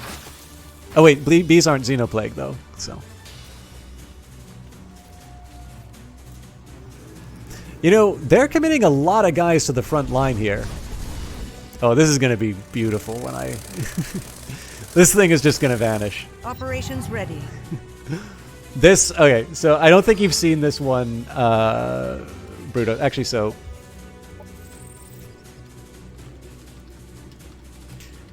If I'm going to be reloading the battle, I really don't want to have to redo that opening move. So this... I don't think you've seen this ability, Mad King Brutus, but Atomic Collapse.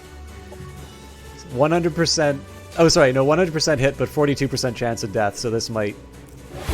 Alright, never mind. Destroyed. Yeah, it's top tier unit, just vanished. No big deal. Okay, so let's see if I can... I'm going to move up 1 just to see if I can get a slightly better position.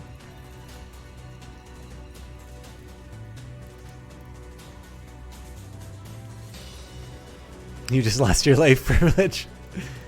I guess it doesn't really matter which of these two I do.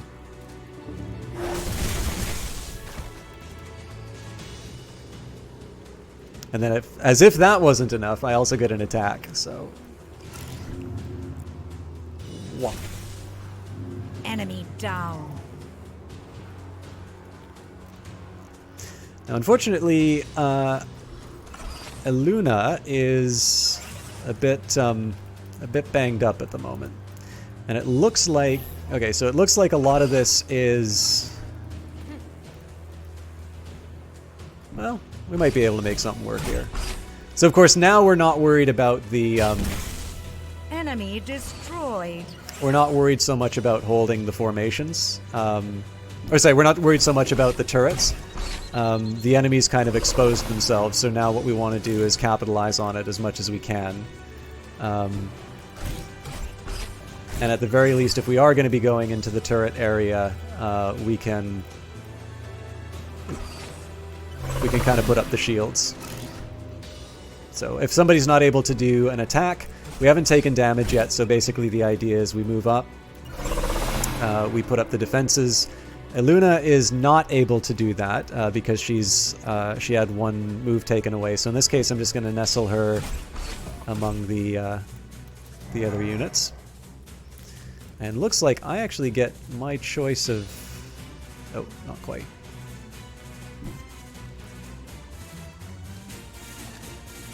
The Shock Prankster. All right. So again, the ideal target for these will be anything that gets taken out in one move. And in this case, I'm going to take out this guy. I know, he's already used his heal.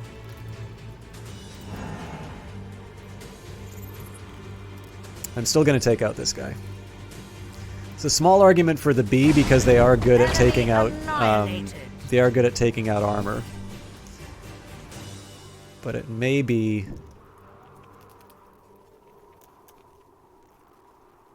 That is a hard bee to hit.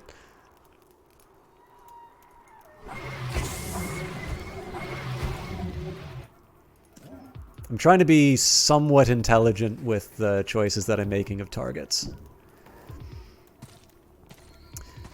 Now, there's two reasons I'm going to be dropping this banner in this location. One, it's just really nice to be able to do some damage to these guys.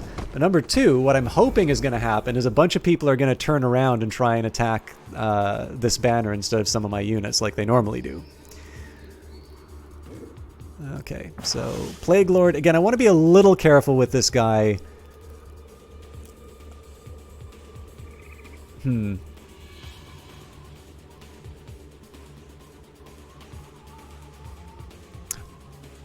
know, I'm actually going to pull them back a little bit. This is going to seem weird. Okay, so we got to take out a B unit. So the reason I did that is so that I can move these other units up. And what I'm really hoping for here is that they get such a hate on for the Plague Lord, Mr. Slimy, that they're going to... I wonder if my Embolden just shy of what I need, So basically, I've just kind of created a pathway for the reinforcements.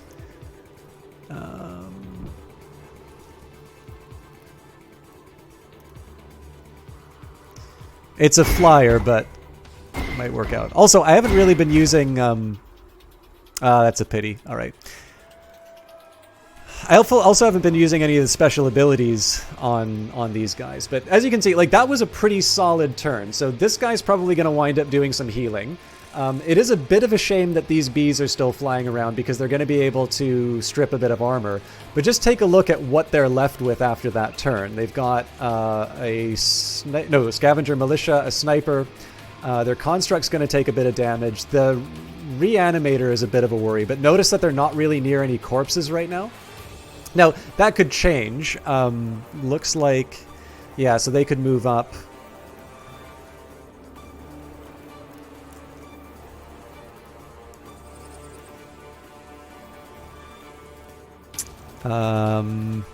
Okay, so that can do a heal or... Yeah, so they're not in range to heal up one of those. So basically, if I see this guy start moving into this area, they become public enemy number 1. So overall, like, they still have some reasonably strong units, but we're in a position of really... Like, it's a really powerful area. Every time we put down one of these protector shields... it's itself and adjacent allies are 2 shields, and then 25% harder to hit and no flanking. So basically, we're sort of in this fortress, and either they're going to try and target the Plague Lord, which means they're going to move a bunch of their units out of position, or they're going to be targeting the units which are kind of in the most defensible position that they're going to be. The one drawback is that these turrets are going to be ripping apart all of my precognition, but that's a problem that we're going to have to deal with no matter what. So let's see what happens. That's a bit more damage on the banner than I wanted. It's probably going to fall to the turrets. But that does mean, yeah, so it does mean that there's only one turret that's doing damage to my paladins. So even then, that's still a little bit of an advantage.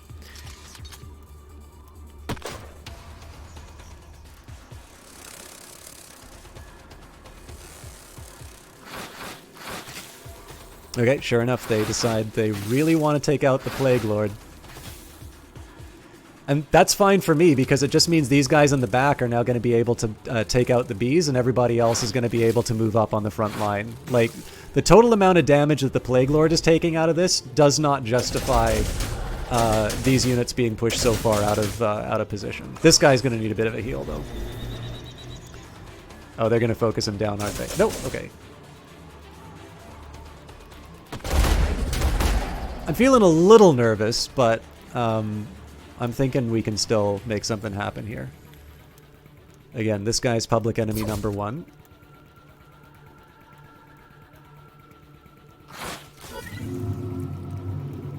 Leave him alone! Enemy killed. So I'm assuming this is going to be a heal. Nope, aggro workers. Okay. So that might be one that the Plague Lord takes out. Okay, so I gotta be a little thoughtful about how I handle this. I think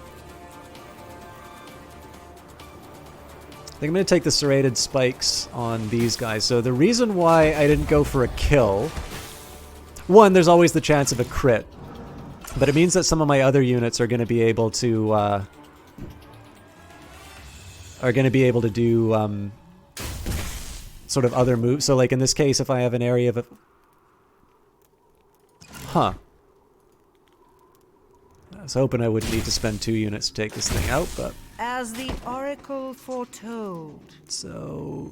The Acriminus is a bit of a special...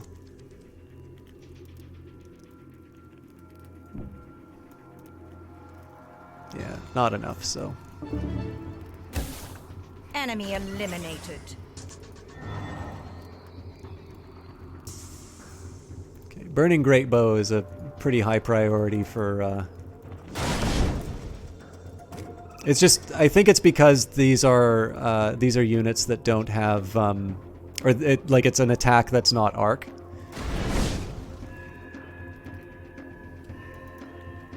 So of course now I'm going to need to dedicate some thought into how I use my paladin. So for instance, this unit, I'm definitely feeling inclined to...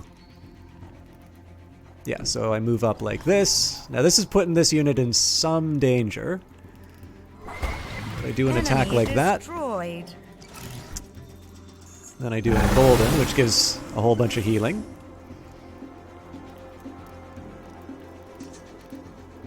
This unit's now free to... So this is a pretty big one for me because it means that the rest of these units in this area are now freed up to sort of just run into the gap and sort of have their way with the enemy.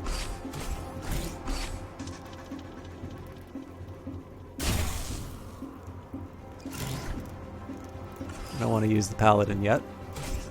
Or the... Well, they're all paladins, but...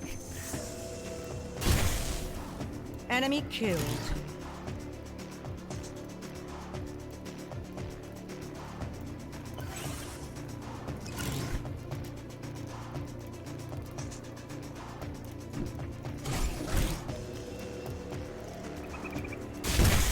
So trying to take these guys out first.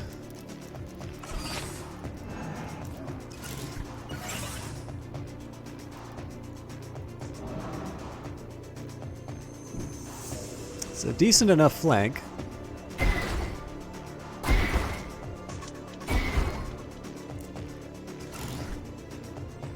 Alright, this is the last unit, so I can take out this unit or I can take... Okay, so I'm not able to finish the job with him. Is he able to reconstruct? He is. Okay. So it pains me to do this. Let me just make sure he's not able to... Ooh, he might be able to take out that unit. Ah! Alright, so I am actually going to let the AI get away with resurrecting a unit because I can't afford too much damage on that weak unit. Enemy eliminated. I do have an operation, but I'm a little short on energy, so I'm just going to hold off.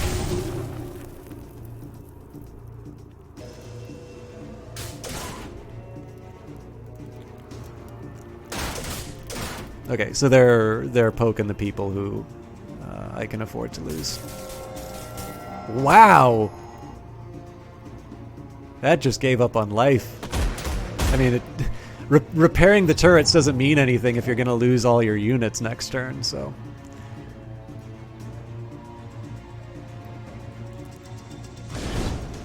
Now, I'm going to be a little careful about how I handle this, so what I want to try and do right now is move a lot of the damaged units into a kind of a common pool.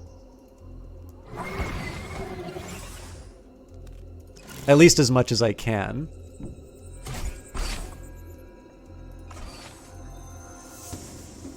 Is there anybody else that I can...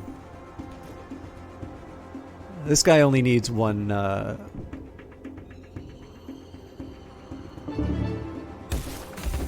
Enemy annihilated. So there's not a whole lot that can happen over here.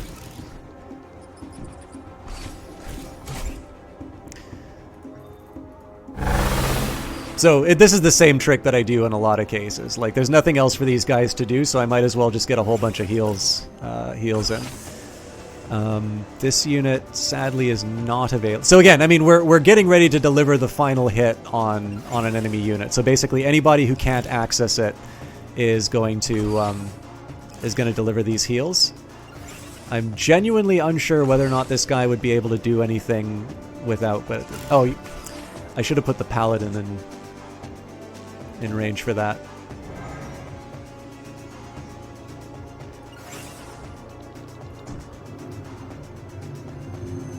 I'm gonna feel very foolish if I don't take this guy out this turn.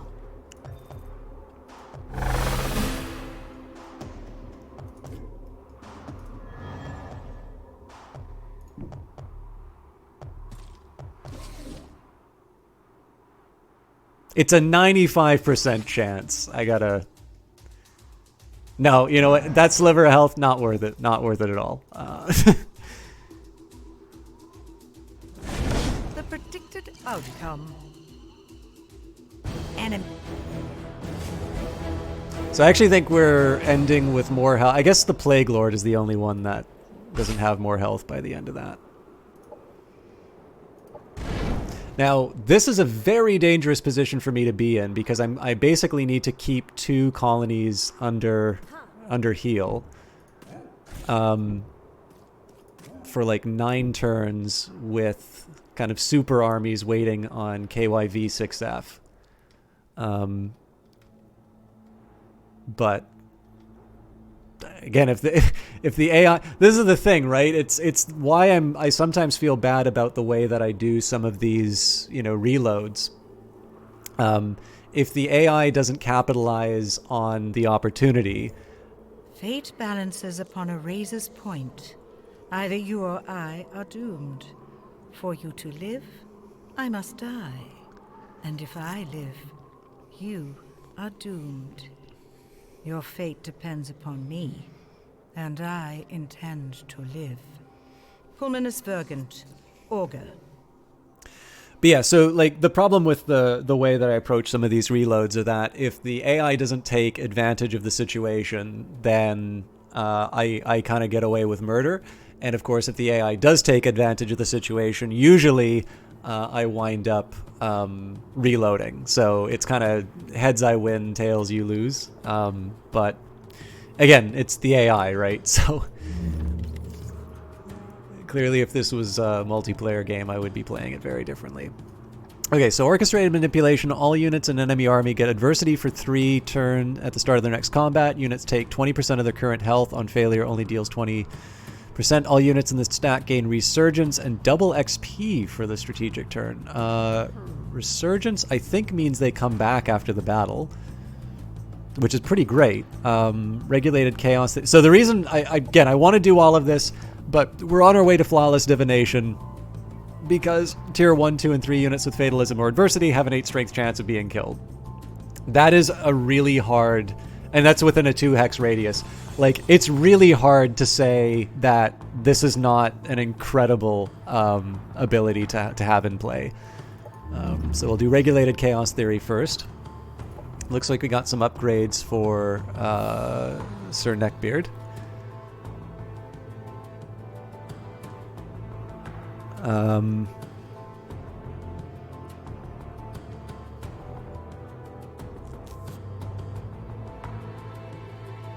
I kind of feel like Oracle's Favor is the right call for to get the extra precognition. Unit reflects 50% of the damage done back to... Oh god, that's pretty good, but that would take up everything. So let's give him Oracle's Favor. If he kills somebody, he gets a round of... he gets a precognition again.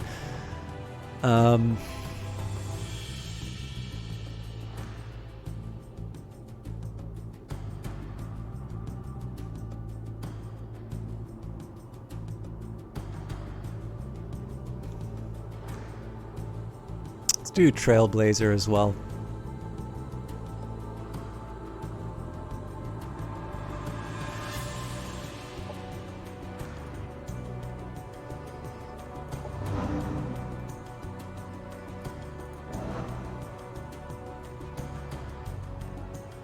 They're close to where they need to be. Okay.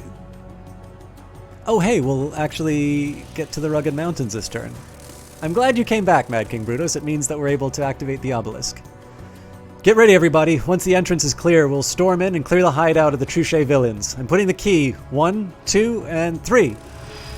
The obelisk activates, smoothly sinking into the ground, while the entire scenery of surrounding rock starts to shift, revealing the truth of what was really hidden in the mountains.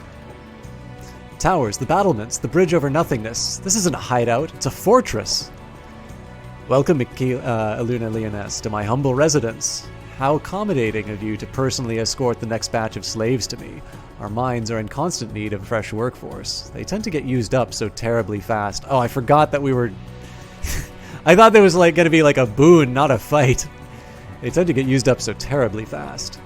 And you openly admit that you abducted half of the population from the city of Truche and turned them into your private workers? You monster! Mind you, dear Luna, that not all of them became my slaves. There's always a place for the physically capable and the open-minded among my Blackguard followers. Take the Steward of Damister, for instance. She had the wisdom to see past the surface and renewed her oath under my tutelage. These fools of Norzadal, on the other hand. Continue, villain. Tell me what you did to my companions.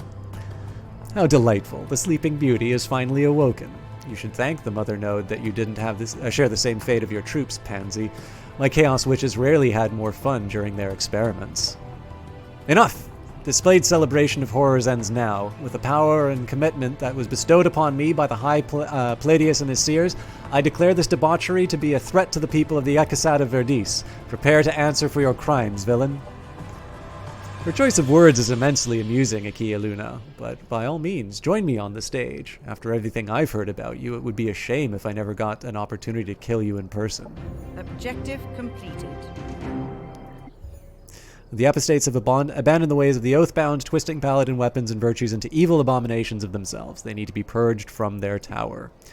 Okay, so I'm going to take a quick minute in here and say... Ooh...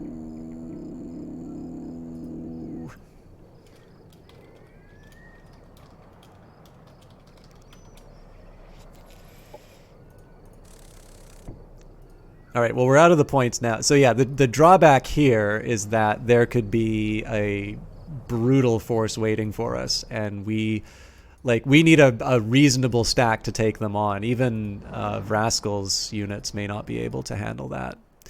Mind you, we're actually we're one turn away from Townsend's Folly becoming getting active.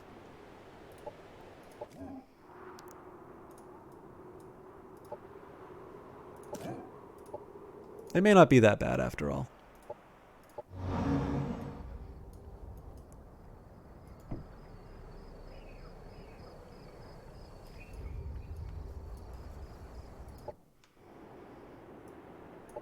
Enemy operation detected. Production ready. Production ready. Happiness event in colony. Okay, good news overall. Let's take a minute here and talk with the growth.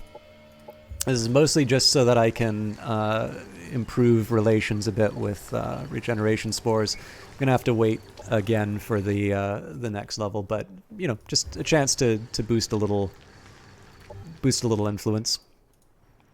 And against my better judgment, I think I'm gonna hit the next turn button. So again, I'm really curious about what happens over here. Again, it looks like they are... It basically looks like they are holding on to their capital.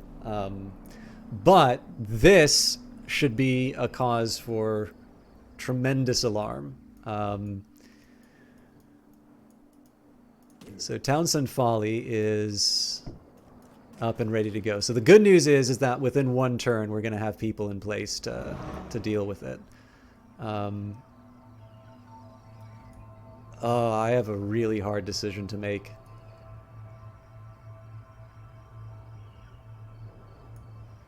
I think I'm going to move back to Truchet as a precaution. So the reason I'm saving here is I just kind of want to... I want to see what I'm up against. 1600. Oh, Jesus. Yeah, this is not something for the bees. I mean, it's cool. This would be really fun. But given the fact that these units can melee things in the air, there is absolutely no chance that this is going to work. Yeah, I think I'm probably wrapping up myself, Mad King Brutos. So I'll return to Coward, and I will hit save. So it is going to be... I think it's going to be quite a challenge to... I think it's going to be quite a challenge to actually clear out the rugged mountains. I don't actually have a good approach for how I'm going to do it.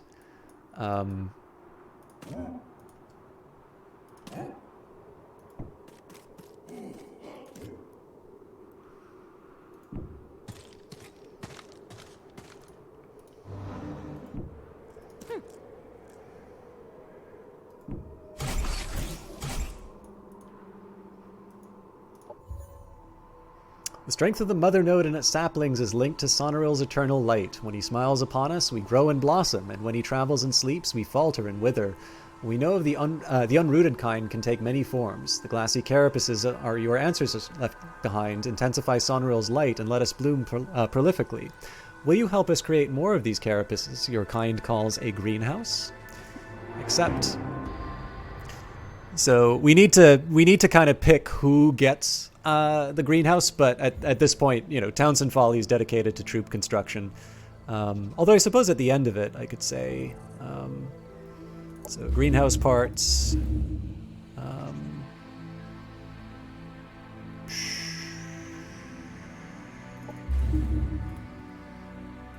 Production ready. We should still have that ready to go in time. Production ready. Truchet is going to be seeing some action soon, so let's get the banners of protection at the top. Also holistic care.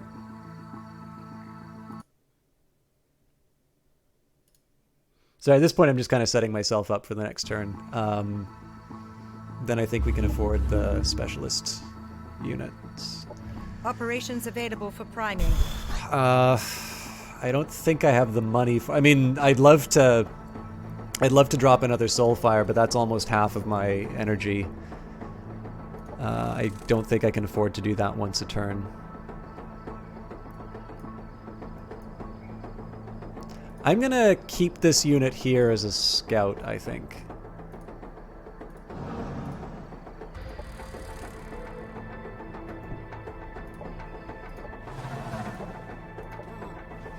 Damister's still taking its sweet time to get units. And again, I'm falling into the one more turn trap, but I want to see what happens with these guys. Okay, so they're heading back. Jesus, that's a large force.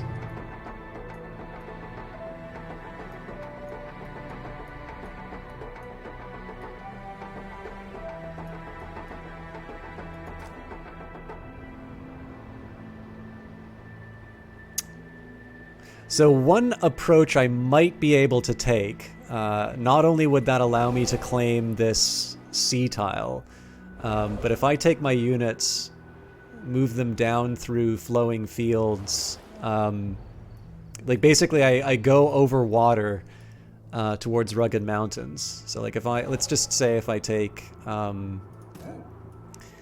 this is the closest unit. If I say, okay, I want to go to the rugged mountains, what path does it pick? Yeah, it's kind of, I think it's picking that because it's, this is what I can see anyway. But basically, I'm able to claim this tile. Now, again, this is kind of assuming that the AI just sits down and says, okay, well, you know, I guess they get to keep this forever now, which may not be all that reasonable of an assumption. Actually, while I'm at it, let's get the good guys back to Truchet. I'm going to move Rascal into place. So this is definitely buying me some time. This is a pretty powerful stack that I've got here already. 2180, plus of course the militia. Now they're going to have, I mean, remember all the trouble that we had with a 4-stack last time. This does not mean I'm out of the woods, but it does mean that I have a little bit more, I have a bit more teeth, especially given the fact that these are probably not going to be high-tier units. And of course, I've also got bees to sort of run in and create some chaos as well. I really don't know what I'm going to do with these guys. Production ready. Okay, good news in Damister. I mean, the one problem with all of this is that this is starting to cost me in terms of energy. I may not actually be able to afford the full armies that I'm fielding right now, which means I need to get a little bit more thoughtful about how I'm going to deploy them. For instance, one problem that I'm going to run into is that I'm not going to be able to... oh, actually, you know what? This is an important consideration. If I take a look at the victory conditions... Operations available for priming.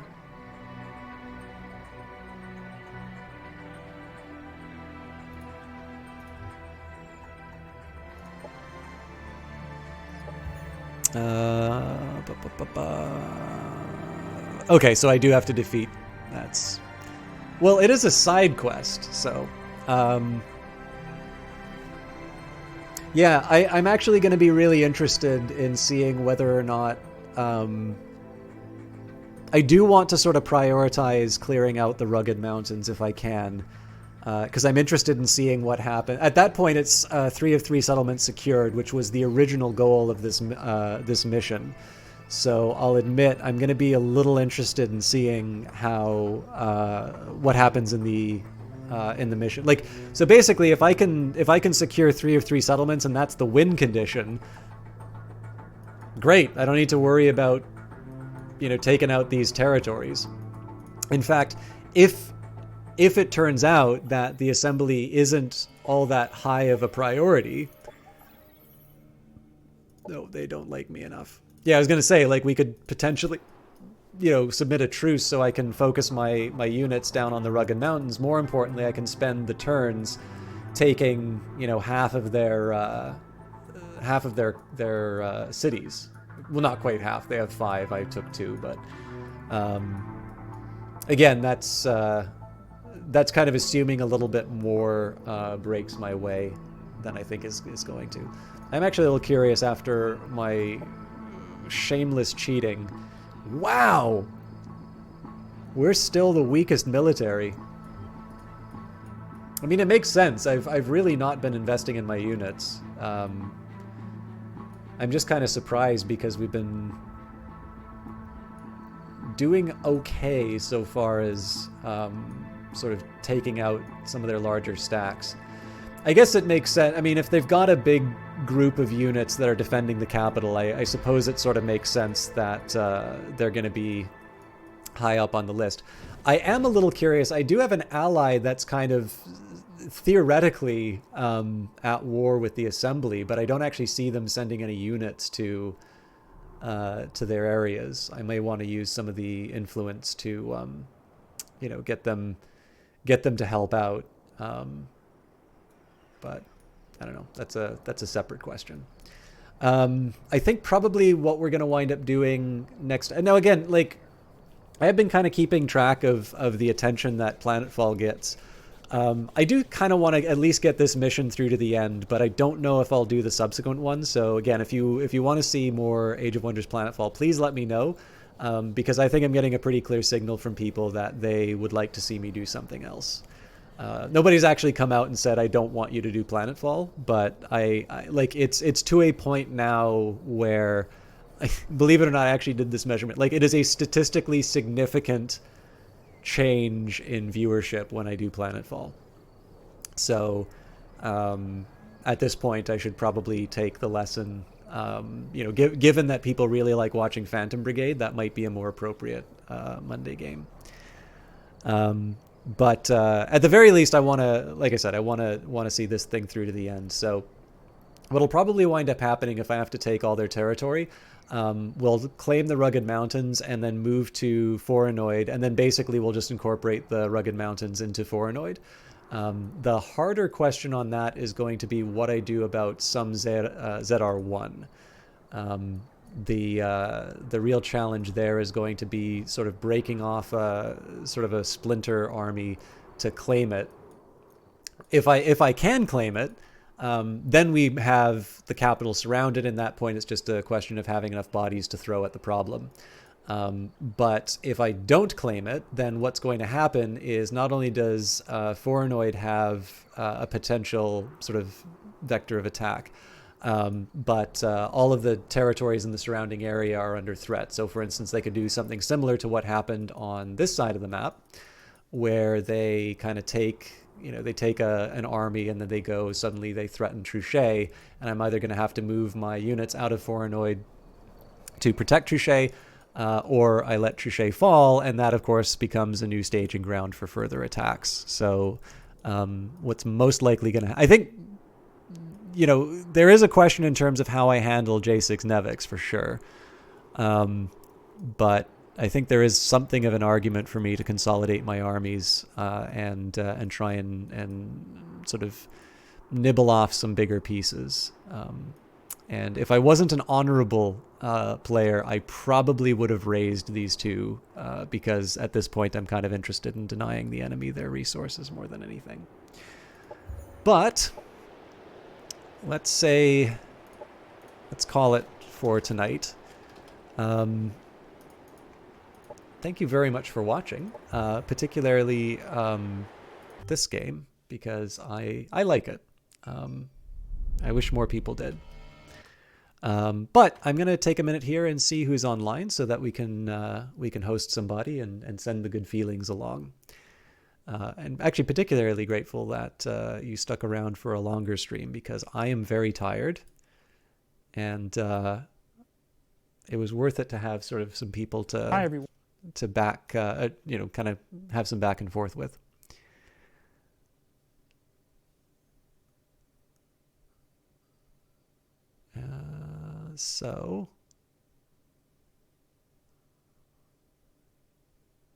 Oh, okay. There's actually some really great people who are streaming right now. So what I'm going to do here, I'm actually going to do a few shout outs. So Brace Yourself Games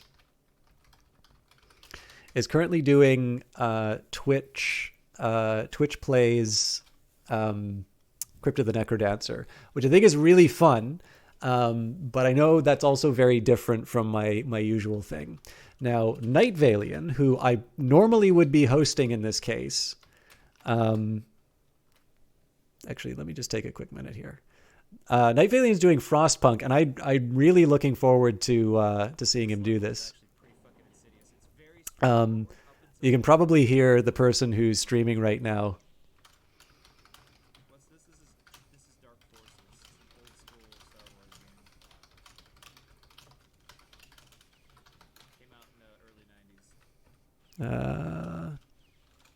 This game basically had the original explanation for how Leia got the Death Star plans before they retconned it with Rogue One.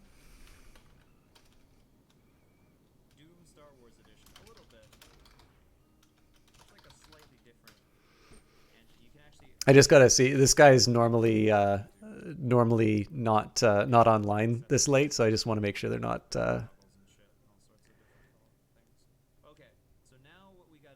Stop talking!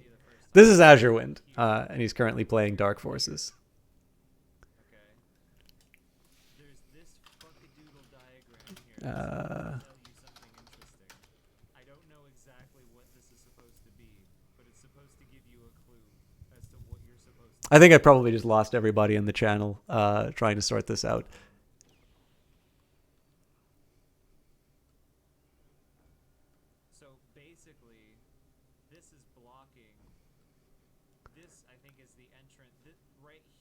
Okay. Good old fuckadoodles. What's up, System Shock? How you doing, man? Are you still going to be streaming the pixel art Doom Eternal clone for a while longer? A little bit. Yeah, I'll probably be...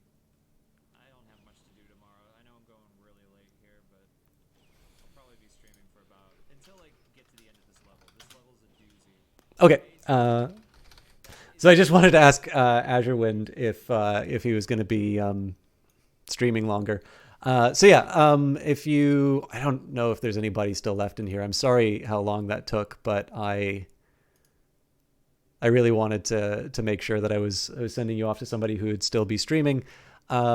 If Dark Forces is not your thing, please do check out Night Valian or Brace Yourself Games for Crypt of the Necrodancer.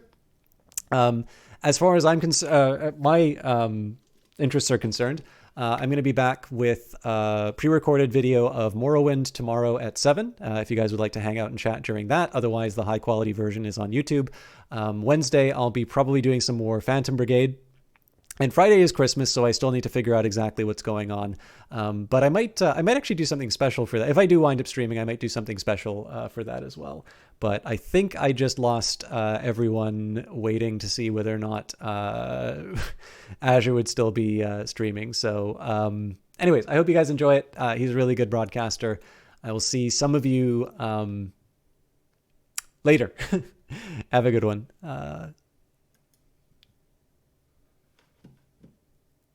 Not sure if the chef told you yet,